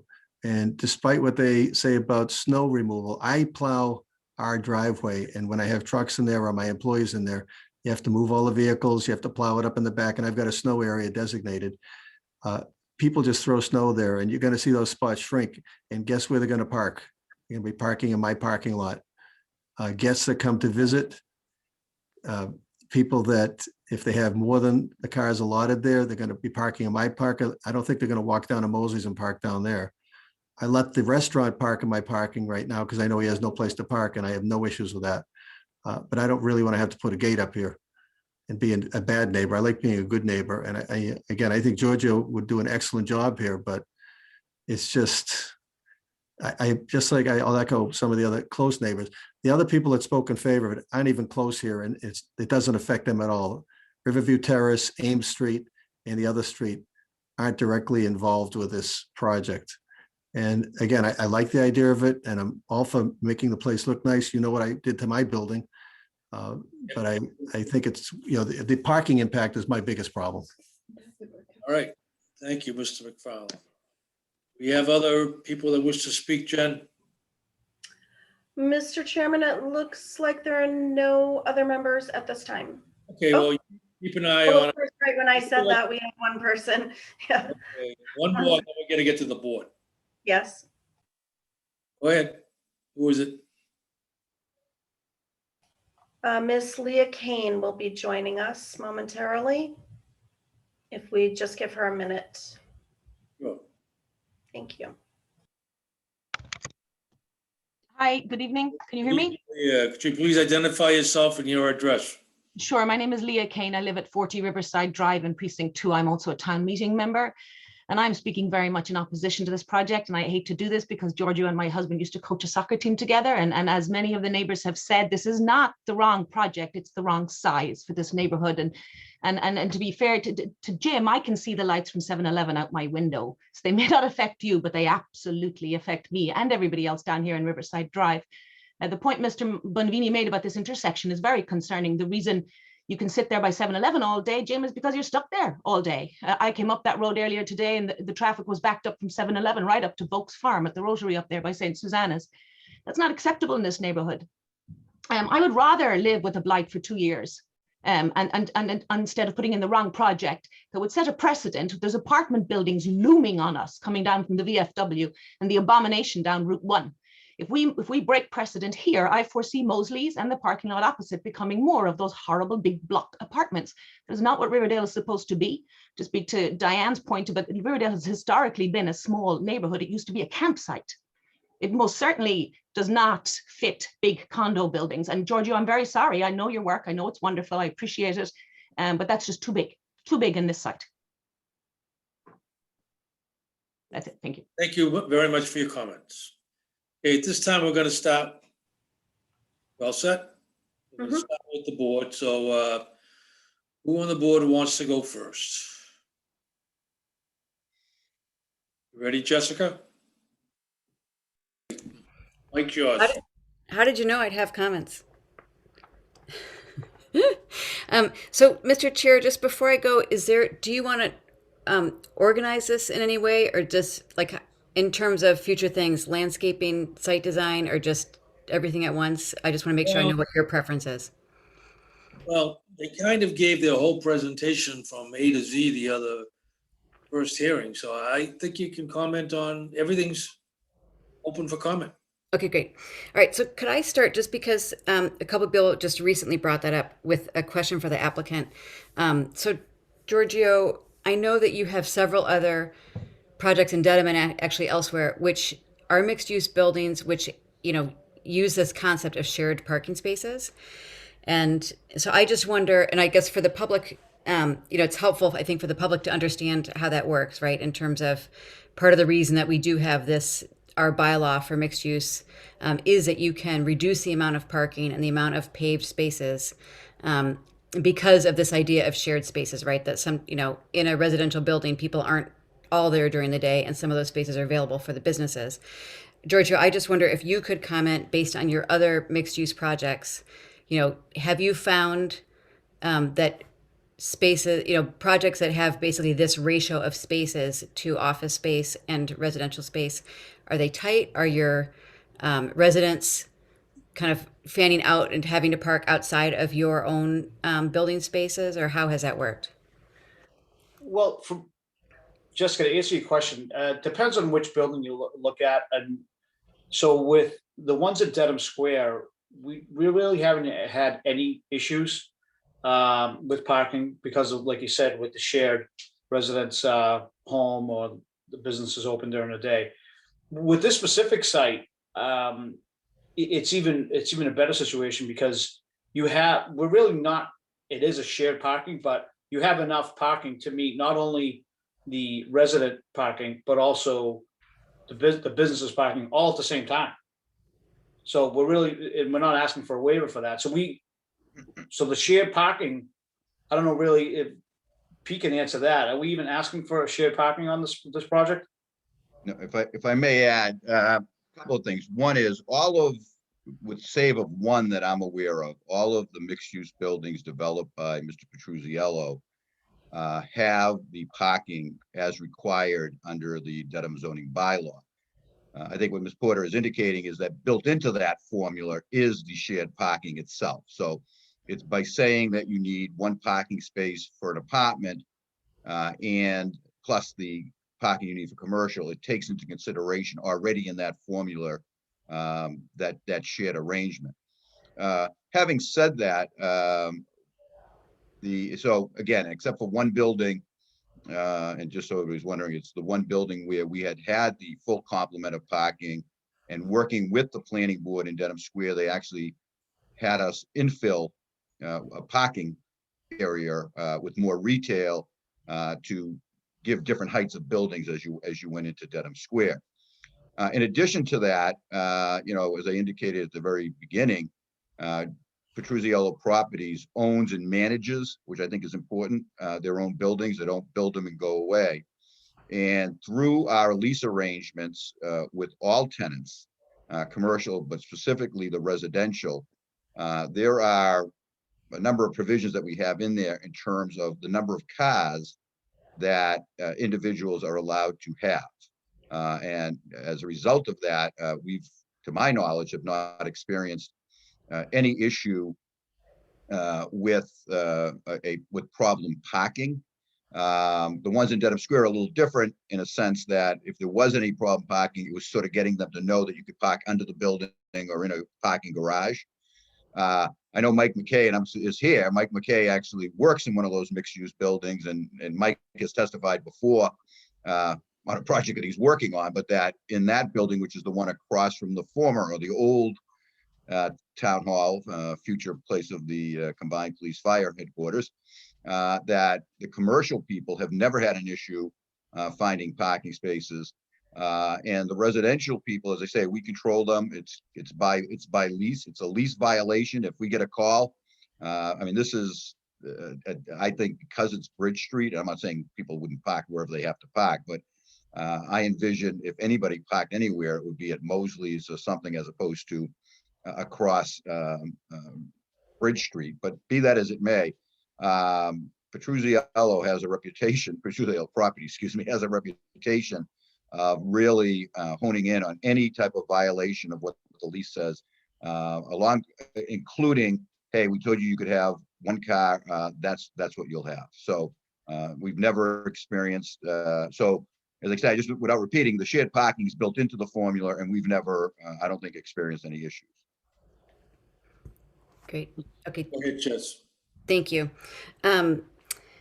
So in terms of just on the kind of site design and parking lot categories, will you have any electric vehicle charging spaces? Only if I buy an no, Giorgio. I think they have an electric Maserati coming out. They do have one. It's beautiful.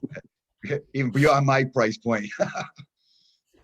We're looking into that now. Actually, we haven't brought it up on this plan yet, but we're working. Actually, it's funny. We're working with Westwood right now for the same thing, and there's a couple concerns about electric cars stations, but we'll have an answer for you at the next meeting with the electric car spot. Great. I would encourage you to at least do the conduits now, but to be, I would hope that you would put some in. I think particularly just in terms of it's a marketing angle and it's better for the environment, and you're right on the river, and so that I would strongly encourage that. How about bike racks, ideally covered bike racks and bike storage? Yeah, we typically do bike racks inside on a building like that. I think we have them scheduled to be inside the lobby area, but also we have exterior bike racks. I'm not sure if they're on the plan, but we typically do that. We have them on all the buildings. Great. I'd love to see something on the plan that references it, even if they're inside.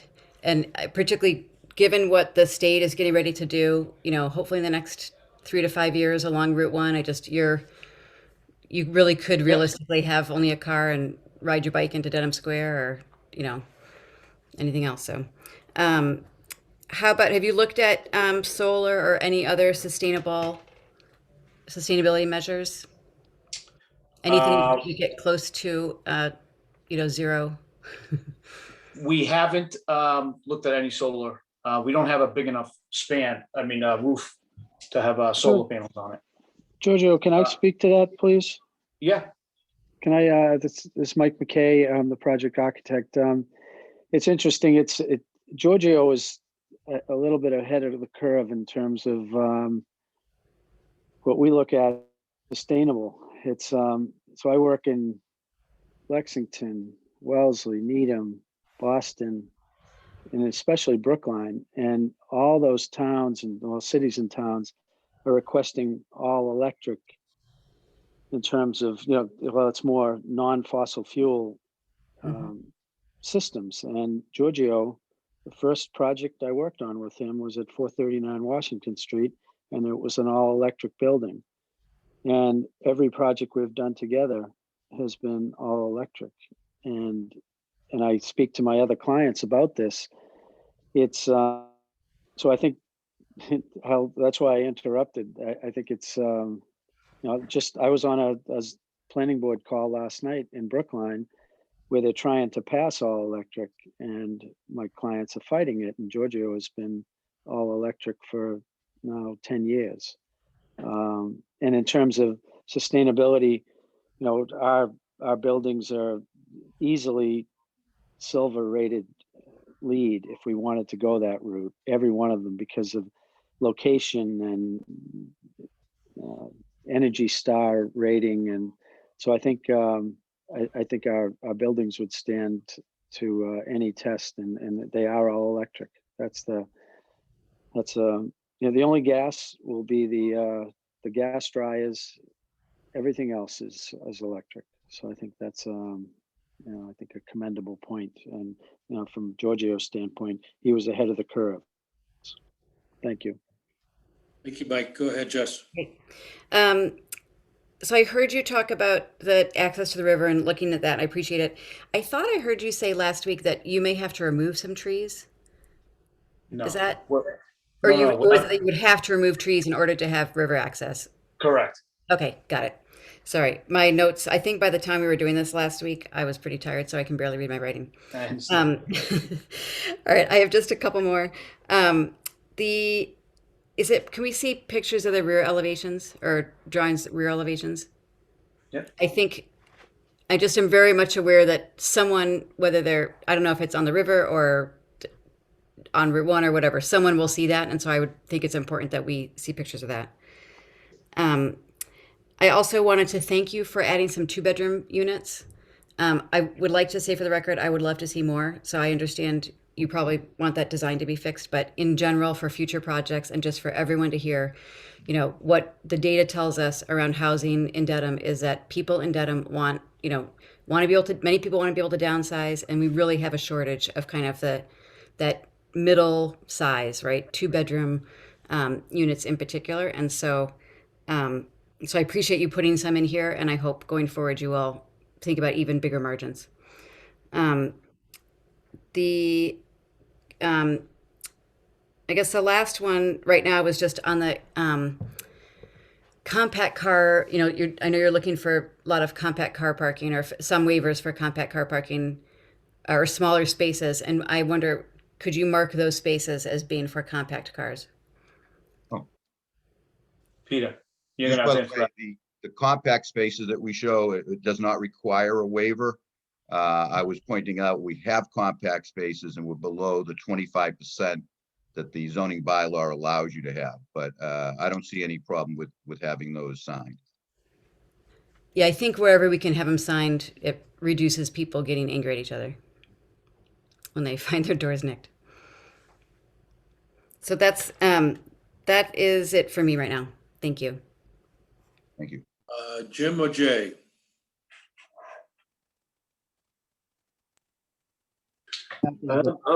I'm actually all set. My questions have been answered. Okay, Jay, how about you, Jim? Just a couple of questions. One, I appreciate all the feedback from the neighbors surrounding this particular project. Just one of my questions, I understand why there was support. I mean, you know, this site is a blight. It's been a blight for some time now, for too long. And I do like the idea that a person like Giorgio has come forward to try to you know, improve and create a better situation for the town. You know, I say if it's not Giorgio, my concern is then who and what? I mean, what people that are opposed to what Giorgio is proposing, what would they want in its place? Maybe, I think I've heard from a couple of people, one less floor. Okay, I understand that. But regardless of whether we approve Giorgio's project or not, at some point, something significant is going to go on that site. And it's, you know, it's not going to be a single family home or something with a yard. So, you know, my concern is, you know, if not Giorgio's proposal, then what proposal and when? I don't necessarily, I understand the concern around what's being built in West Roxbury, but that is a much, much different kind of project than what Giorgio is proposing here. And I understand the concern about what might happen at the parking lots at Mosley's, but that's there now. There could be something now that could happen there. That has nothing to do with Giorgio's project. You know, so I guess, you know, what I'm weighing here is the what if we don't? What if we do and what if we don't? Right now, I don't have it. I have some comfort in what if we do. I think we're making improvement to the town of Dedham. Not completely convinced yet. There's still some issues that the applicant has to address that have been raised by neighbors and concerns. But I have real concerns about what if we don't, because I don't know, you know, I just don't understand. I guess I would love to know what people think will be done in its place. Because whatever will be done at that site will be significant, as I said. So I love the idea of working with Giorgio, being a Dedham guy, and being a guy that's done good projects all around the town. And I just think this would be another one so far. I'm willing to hear more, still listening, know that there'll be another meeting, know there'll be more opportunity for the public to speak. And I'm still have an open mind to this whole thing, but you know, it's, I think my experience, you know, is, you know, when I hear people opposed, I have no problem with people opposed. It's your neighborhood, you live here. I respect that a lot. And so I always like to ask people though, what do you think might go in there in its place if we don't approve this particular project? And would anything that would go in there under the way the zoning is written in this town for that particular location be satisfactory? So that's my only thoughts tonight, Mr. Chair. Thank you. Thank you, Jim. My initial thoughts are much along the lines of what Jim McGrail just said. The site has been blighted for a number of years. Something is going to go there, and despite people that want nothing to go on the site, that's not going to occur. It's zoned for a commercial type building. At the same time, it's a very, very unique site, being actually located right on the Charles River. And I would be hoping, if it was at all possible, that it wouldn't be a 4-story building, that would somehow get to a 3-story building. Not just because that's what the residents who live close by might want, but because it seemed more appropriate on the site. There are no other, that I know of, any other 4-story buildings on Bridge Street in, I'm not sure what the Riverside Community Building is. I think that's 3 stories as well, up the street, up Bridge Street. So I was hoping that we might consider having it go 3 stories instead of 4. So maybe when we come back, we could have the applicant address directly the issue of whether or not that could happen. I'd be willing to even waive more commercial and give you more apartments on the 1st floor if that would help alleviate the problems and get you off the 4th floor. So it's just something that I think it's so unique that to put a 4-story building on Bridge Street at that location, where it's surrounded by nothing but 1, 2 stories in residential neighborhoods, would be, I'd much prefer it be a little bit less tall. But that's just an initial thought. If it's 4 or nothing, I got problems, because I don't want to see it sit there any longer like it is now. It's a disgrace, to the town, and it really, really needs to be developed. And we know with Mr. Petruzziello, it will be developed responsibly. So with that said, does anybody else have any further comments, board or, no, I'm sorry, Drew, jeez. No worries. Go for it. All right. No worries, Mr. Chair. Just 2 technical questions and then a little bit of an opinion. So is there anyone on here who can speak to kind of the traffic, or more specifically the entrance, the main entrance to the property? So I wouldn't say the one off to the right, but the center one. It looks like, so if I'm turning in, it looks a little bit like a pinch point before I get to the crosswalk.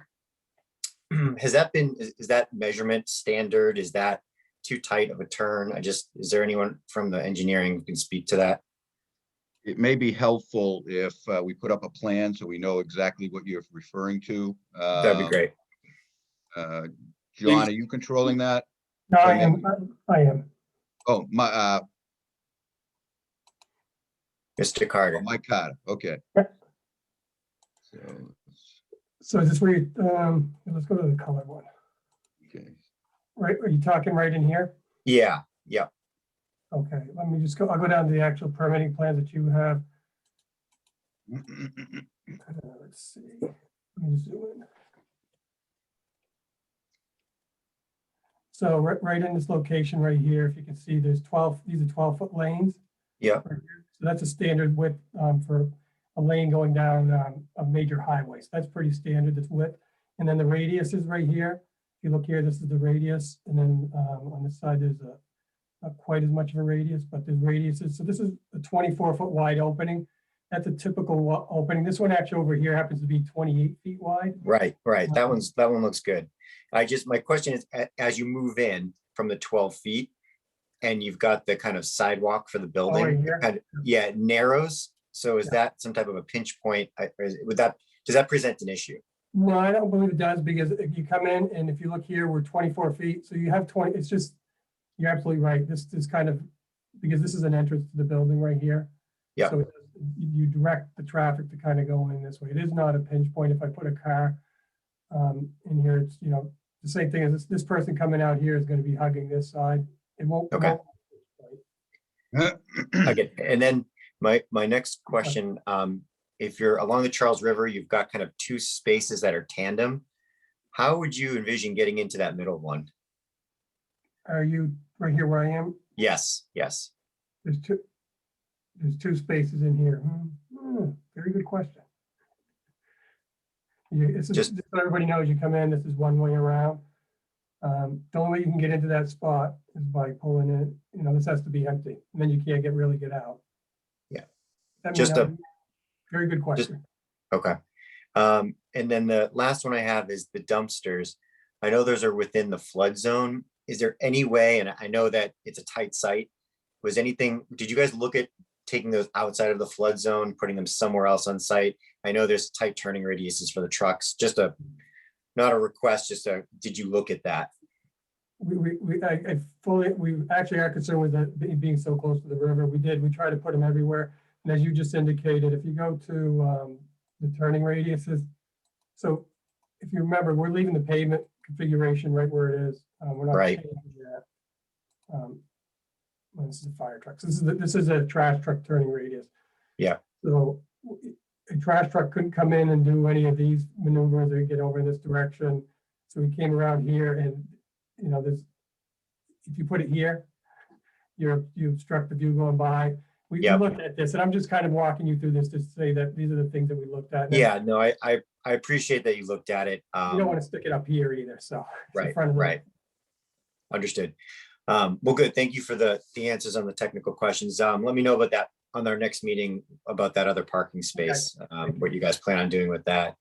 I think overall, development and change are inevitable, especially in our neck of the woods. The attractiveness of greater Boston has caused, a continued demand for housing, education, and commerce. I mean, the Dedham of the 1800s doesn't look like the Dedham of the 1900s or the 2000s. It's not going to look like the 2100s. So I understand that change can be scary. Change sometimes is frowned upon. But I look at this as kind of, as Mr. McGrail said, and some of my other colleagues, if not this, what else, right? So this is general business zoning. And if I look at a zoning map, we're not talking about if this is a precedent. This is at the entrance of Riverdale, right? Riverdale, general business is a very small section of Riverdale. And so I see this as the entrance to Riverdale, and I understand it brings traffic, but for me, it doesn't change the heart of Riverdale as you move into it. That still is a small, close, tight-knit community. And this is general business. It has the ability to do this. Development is going to occur. Land is too valuable to just let sit there. So I appreciate, Giorgio, what you've done here and taking into consideration. So thank you. Thank you, Drew. Good comments. I had one thing came to mind when we had up that plan. Did I hear at some point that there was handicap spaces were somehow shrunk a little bit? I think it was right on that turning point that you just had up. No, the handicap parking spaces meet all ADA requirements. What I had indicated was that one of the waivers I had requested which I started doing about a year ago on So the ADA tells you your parking space, your handicap parking space is 8 feet wide, but then you have the striped island, the striped area next to it. Oh, I can't point, I'm pointing on the screen, but I can't point. So in essence, if you count that, you're more, so we always ask for a waiver under the Dedham zoning bylaw that just doesn't address handicap parking space, just say your parking space will be 9 by 19. Every handicap parking space that has been on any plan for years that I've worked with has always been 8 feet wide, you know, with the striping next to it, which is shared by both of the parking spaces. But in total, I believe that in GCG, somebody could tell me how wide that striping between the handicap parking spaces is, but it's almost the width of another 8 feet, I believe. I'll stand corrected. So overall, between the two spaces, you have more than what the Dedham zoning bylaw, but in terms of the actual parking space, it's only 8 feet wide, which again, as I say, satisfies ADA requirements. If you'd like, I can address. Yeah, please, I'm not quite following that. Okay, so if you see where my mouse is over here on the right side of the building, so this is a handicap spot, and it's known as a van accessible spot. Right. ADA requirements are that in a typical ADA handicap van accessible spot, that the parking width should be 8 feet, and then the striped island needs to be 8 feet to allow a wheelchair to come out and exit. And so this is what you call a van accessible. What Peter's saying, your general bylaw says that this should be 9 feet wide. Any space should be 9 feet wide, I think is what Peter's saying.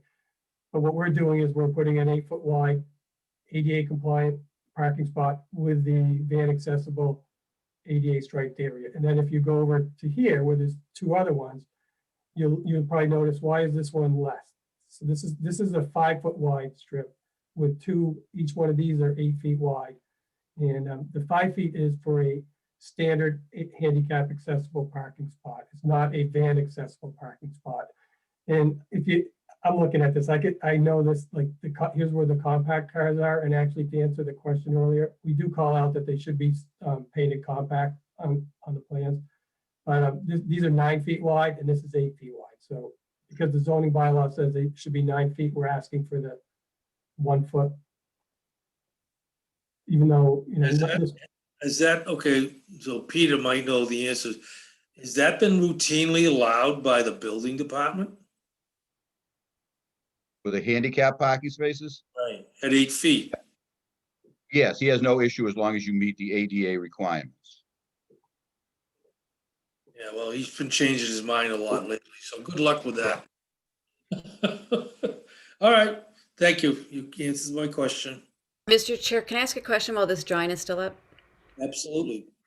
So I hear you about the, for wheelchair users have the spot that's on the right. For the two on the left, is there anything in the guidelines for ADA compliance that 5 foot strip should be accessible to either the passenger or the driver's side of the car? So for instance, my question is basically, it looks to me from this design that it'd be very hard for someone to back into, particularly that second space. I don't know if that's true. Or get out of the car.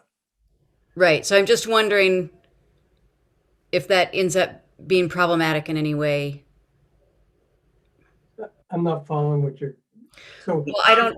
Car on the left side, if they're handicapped getting out the left side of their car, head in. They're not in an area that's made for handicapped accessibility. Right. So the spot on the wheelchair accessible space that's on the right side of the building, obviously someone in that space could back into the space or go into the space forwards, right? Depending on what side the wheelchair door is on, right? What I'm wondering for those other spaces on the left is it does not seem that there is as much flexibility in terms of being able to decide if the person who needs assistance is going to be able to exit into that shaded area. So if you're saying the handicapped person drives in and they can't get out this side without, you know, like a normal parking spot. Is that what you're asking?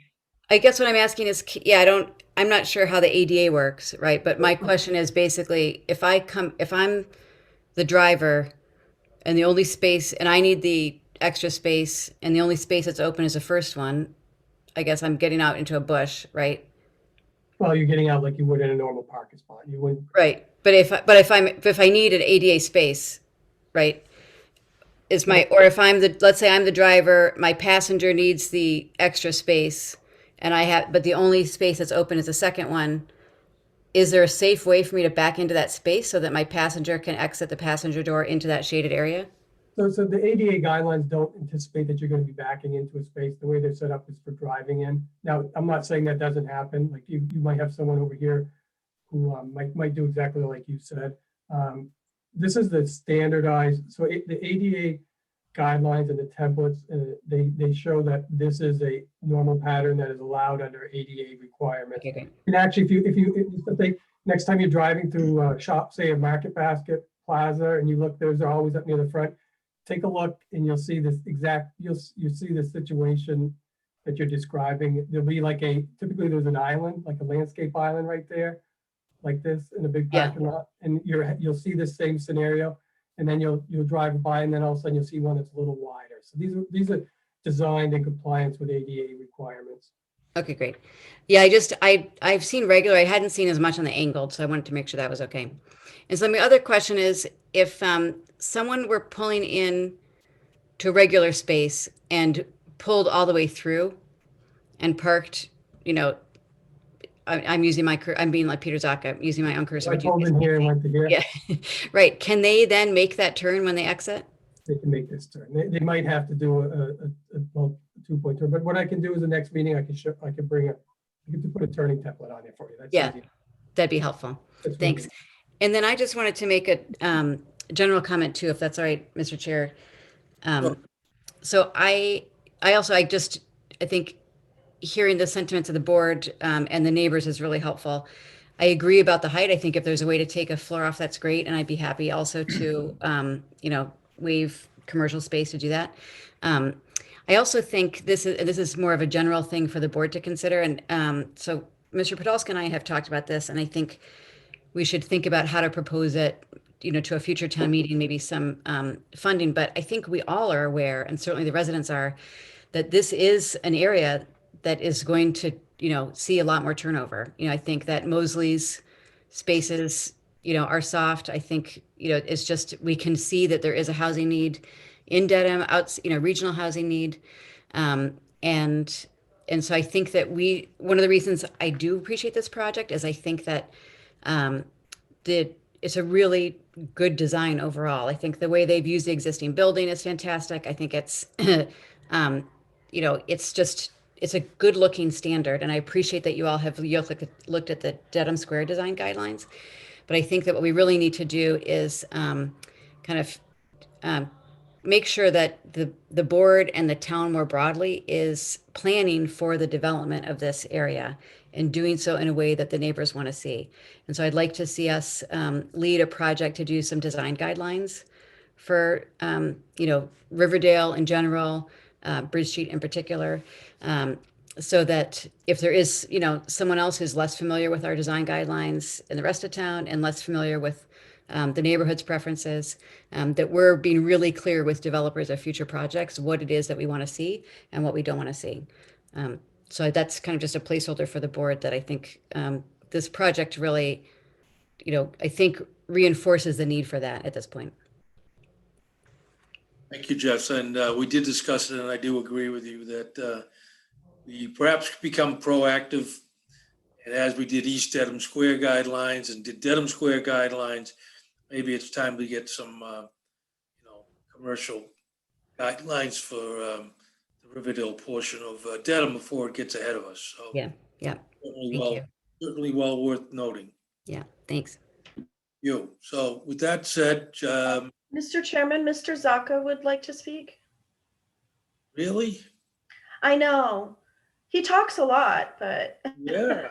Mr. Chairman, with your permission, I'll be very quick. I just don't want some things lingering out there, which, first of all, I thought there was some great input this evening, and we appreciate that input. I just want to talk about two things. One is our waivers have been talked about. I just want to make everybody clear that other than the ADA handicap parking space, in the waiver to allow us to have first floor apartments, All of the other waivers are dictated because we're utilizing a building that exists, a footprint that exists within a floodplain district abutting the Charles. It's not, I mean, clearly if this was a clean site and we weren't on the Charles, I'm not sure the building would be located directly as close to the street as it was. We'd have work, but everything else is dictated by those two things. So there's no other waivers. We did get a floor area ratio variance, but the height is the height under the zoning bylaw,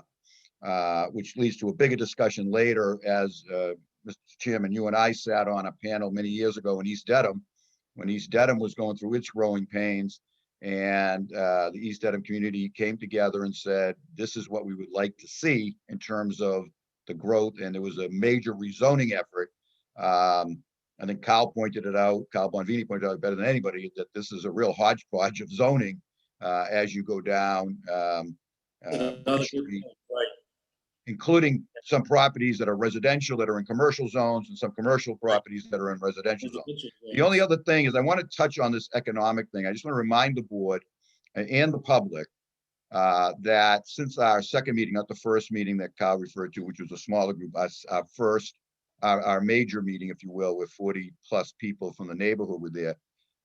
We showed, as well as the scoping session to the planning board, we had showed the board 3 potential redevelopments of this site, which made economic sense. And one of those is very similar to the building that's before you now. Clearly, we've refined it since then, because, to be honest with you, it was our impression through both the scoping session with the planning board, as well as the input that we heard from the public, that, and maybe more from the public, that most were not interested in the other economically viable project at the site, which was a 3-story, and we showed this to the board, a 3-story apartment building, no commercial. And so we came forward, and that was shown during the scoping session. We thought we took, between the neighbors and the board, our lead, and that everybody was more comfortable with us going forward with the 4-story building that we're proposing here. And there was, and we have in this building, we're not asking for a waiver of the percentage of commercial. We have the full amount of commercial that's required. And again, through the scoping session and in discussions with the board, it was our feeling that what we were proposing is something that we could actually get the waiver for in terms of first floor apartments. We may not be able to get a waiver under the bylaw to totally eliminate the commercial space. But those were, there was a third one, I don't even remember what it was, but those are really the two, a 3-story, and correct me, Giorgio, if I'm incorrect, but a 3-story apartment building or a 4-story mixed-use building as we're proposing here. And that's what we went forward on. And in all honesty, and I think I tried to say it nicely at the last meeting, this site has been looked at for more than by Mr. Petruzziello. I believe the planning office itself has referred a number of potential suitors up to meet with the owner in the hopes that somebody would take this property over and turn it into something that was nice looking and productive. And they all left because, of the cost of this property. So I believe, and I could be wrong, but we all see what the pandemic has done to office space. And I don't see anybody, especially at the price tag that's on this property, building a 2-story office building, never mind a 3-story office building. To be honest with you, in our internal discussions, we were concerned, at least initially, as to the ability to even fill the commercial space we're showing, which is why part of our commercial space, we're at least initially saying, even though we ran the numbers as if it was 100% commercial, we're running as that community workspace, because we believe it's a great amenity for the building and would work. So this is what it's economic if we're putting in any commercial to the property, and the as I say, the other one. But again, we went through that with the scoping session, so I just didn't want to leave anybody thinking that we hadn't looked at the alternative. We actually came to this board with three. We went to the neighborhood, in our neighborhood meeting, with three different scenarios. And this was the one that we felt we could actually get approved through the bylaw the way it is currently written. So that's what I just wanted to leave with. Thank you. Thank you. Thank you. Are we all set now? Okay, so we Yes. need to get a continued hearing date. Yeah. Just, Are you, what are you looking at? Chairman, I I was would note not, that there's a member of the public with their hand up. Sorry. Who is it? Mr. McFarland. Okay, I would suggest we wait till next meeting for this comment. Mr. McFarland has spoken twice already and it's getting late. And I think we're gonna table this to the next. he's also meeting. invited, if he wants to make further comments, he can send it to the planner's office in writing.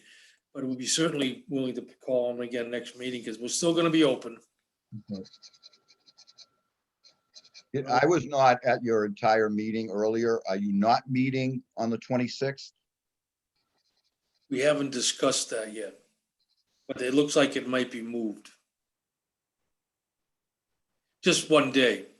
Well, we're gathering input on availability. But there's a request by, quite frank, John and I to go to another date. We have a otherwise engagement that night, so. And Mr. Vice Chairman, I would say that agenda is full anyways. Have to go, and now we have one on for June 9th at 6 o'clock, right? Yes. I would recommend 7:30 that evening Thank you. of the 9th. That works. Is that good for everybody on the board? I thought if I may, on the 26th, I thought it was the only thing on that, I'll stand corrected, was the Louder Street was continued to that date. There are other matters that aren't a public hearing.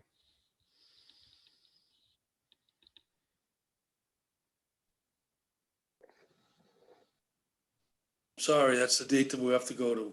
We are trying to limit our hearings to one a meeting.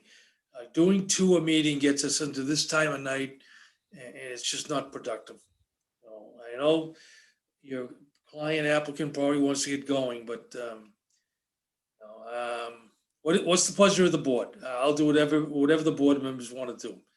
I'll be happy to put it on for the. The problem, Mr. Chair, I think, so we're talking about moving our meeting on the 26th to the 27th. I think I noted that if we were to do it on the 27th, I couldn't do it until 7:30 that night, so we wouldn't be able to start until 7:30. And might I add, the 27th does not work for all the members, so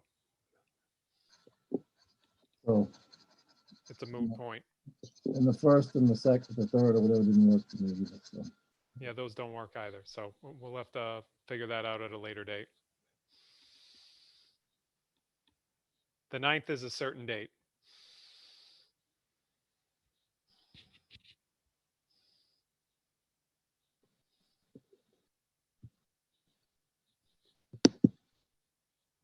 Mike, you're on mute, Mr. Vice Chair. I'm sorry, I said that's the best day we can give you. Thank you, Paul. It's tonight at 7:30.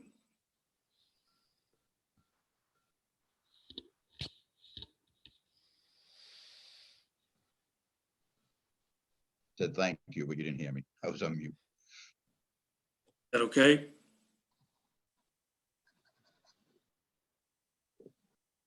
Okay. Looking for me, is that to the applicant or to the Yes. board members? I'm sorry. Oh, yeah, we'll take Yeah. the next available date. Thank you. Thank you.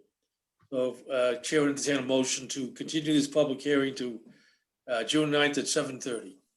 So moved. Thank you, Jessica. Second? Second. Great, thank you. Grail. Taking a roll call vote, Mr. Popoli, Yes. McGrail, Yes. Ms. Porter, Yes.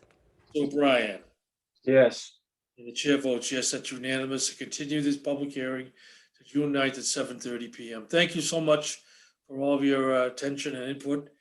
And we do have a need to go to some new business.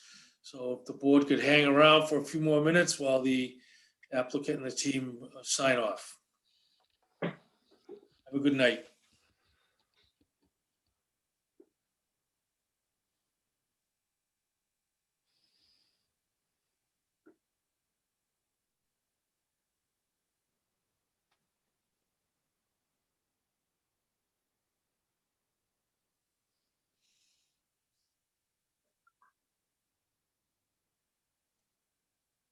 Okay, Jeremy, you want to bring up that topic that we discussed this afternoon?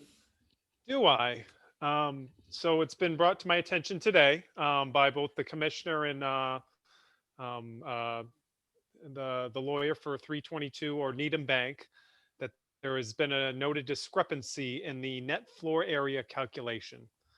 And what in a synopsis, what that means is that based on the building commissioner's interpretation of net square footage, there's actually more, which actually requires two additional spaces. And I'm not going to bring up any images or make this for a discussion, but ultimately the commission is determining that there's 2,400 square feet of net floor area for Needham Bank. Part of the review process, there was a little under 1,800 square feet. And ultimately, and that was compliant when it came to parking. And so the 2,400 square feet would mean you need 12 spaces, Needham Bank's providing 10. And therefore the building commissioner is determining that this project is insufficient and therefore needs to go to the planning board or back to the planning board for a modification to provide 2 additional spaces. So and Mr. Zaka is obviously on the horn, and I know this is not for discussion, but he is seeking, I think, a future meeting to discuss this and obviously with this board make a decision.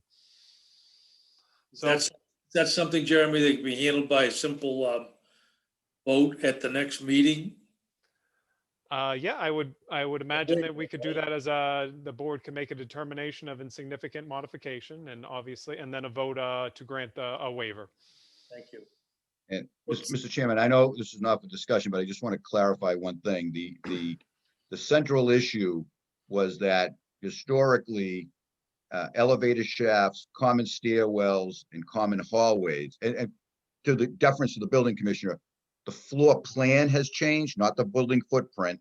An office from upstairs went downstairs, but typically in a building, elevator shafts, common stairways, and common hallways, and there may be some other things, were always not excluded. And in fact, they're specifically said to be excluded from net floor area. The issue comes up is that he's now, and maybe he's been doing this before and we never picked up on it, but now we're being told that that's only gets deducted if there are different people in the same building.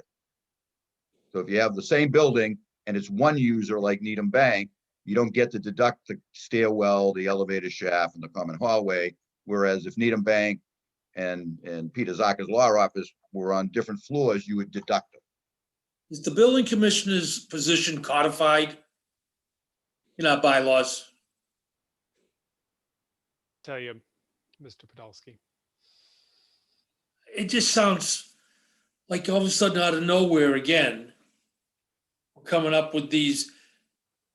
In one type of building use, it's not counted. Another type of building use, it is counted. This is crazy. So that's the question. Do we know the answer to that question? Last time I asked this question 7 times, nobody gave me an answer and everybody knew the answer. Do we know the answer? Is this, or is Kenny gonna call me at 9 o'clock tomorrow morning with the answer? What's the answer? That's a half-hour conversation. We'll be prepared. I don't get it.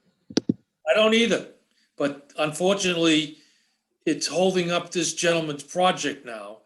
And I'm trying to figure out how we go from having 1,700 square feet to 2,400 because we're counting corridors and in closets. Can I make a suggestion on the go forward when we have these issues? And this is not a knock on anybody, but we used to have these issues with the ZBA from time to time. And Kenny would always come to the meetings and explain his position and explain his why. And we could have a discussion. I don't think it's fair to the board for us to be having this discussion without Kenny as part of the discussion, so we know where he's coming from and why he's coming from. You know, it's just. I've had the discussion with the commissioner today, and you know, he's going by the book of the definition of net floor area. I see where he's coming from, but you know, And again, not to, again, I know it's not, just so you know, we're not doing this behind the, not behind the building commissioner's back. It was his suggestion that we get to the planning board as soon as possible. So that's why we had asked, did you at least throw it up there to this evening? I'm not saying that anyone's doing anything behind anybody's back, but I think my request as a board member is in the future, if Kenny makes a new interpretation, I would request that Kenny come to the board and just explain his new interpretation in his words and why. So there's no confusion about what's going on and why. I just think it's like he talked to me after the last meeting we had. He called me the next morning and he gave a very simple explanation. If he was at that meeting, it would have been a simple explanation. So that's all I'm looking for. We used to do it. I mean, it was easier when we met in person because on the particular nights he was in the building, he'd walk down, he'd talk to us. We do need to get back to meeting in person, I might add. It's shameful from my perspective that we're not meeting tonight in person. But that's another story. But I do think for the go forward, we're going to have questions like this that Kenny should be asked to come to the meeting and explain. Mr. Chairman, can I speak, please? Sure. Michael McKay, I am the project architect for Needham Bank. So we met, Giorgio and I met with Ken Semino today, and I will say that I prepared the calculations, the gross and net square footage calculations for the planning board. That's part of your job. Yeah, it's part of my job, and my interpretation was that the stairway and elevators and mechanical rooms were excluded. Mr. Semino brought it up that a couple of weeks ago that it was his interpretation that was common stairway, and in our calculations, we always, we've done many mixed use, but we've also done other commercial projects, and we met with Mr. Semino today, and I actually think he is correct in his interpretation of the zoning code.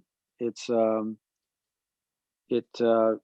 was my error, if you want to call it an error. It was we didn't add more usable space to Needham Bank. It's a stair, it's an elevator shaft, there's mechanical room, there's structural walls. There's no additional footprint, but we understand, okay? Thank you, but it's almost 10:30 at night, and this is the second time in 2 meetings that we've had to deal with, decisions by the building commissioner after we've approved the plan. I mean, from now on, I'm gonna make sure he has to review all our plans before we approve them. Because this is ridiculous. Having it come up after a certificate has issued. Where the hell has he been for the year after with all this? Why didn't he look at this plan? I'll speak to. I don't want to discuss it anymore. I'm sorry. I'm tired. Okay. Look, next available meeting, put these people on. Let's move on, all right? We'll give him a waiver, by the way. Tell Mr. Semino that too, please. Ridiculous. We have anything else, Jeremy? No, Mr. Chair. Other than I will be in touch about rescheduling the 27th date, and I'll give details. On the 26th. I mean 26. I'll send an email about that. We still need to meet on the 26th. Members need to meet for the Louder Street to continue it to a date certain. That date certain is still uncertain. So we'll work to reschedule that. And whatever comes out, it comes out. Like I said, I'll make any of the dates, but if we can't do it, we're going to stay on the 26th. So, okay. Anything further? Any members have anything they want to bring up? To accept the motion to adjourn, please. Moved.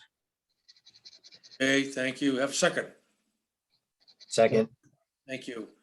I don't know, did it Drew? So you, thank you. Okay, roll call vote. Drew? Yes. James? Yes. Jessica? Yes.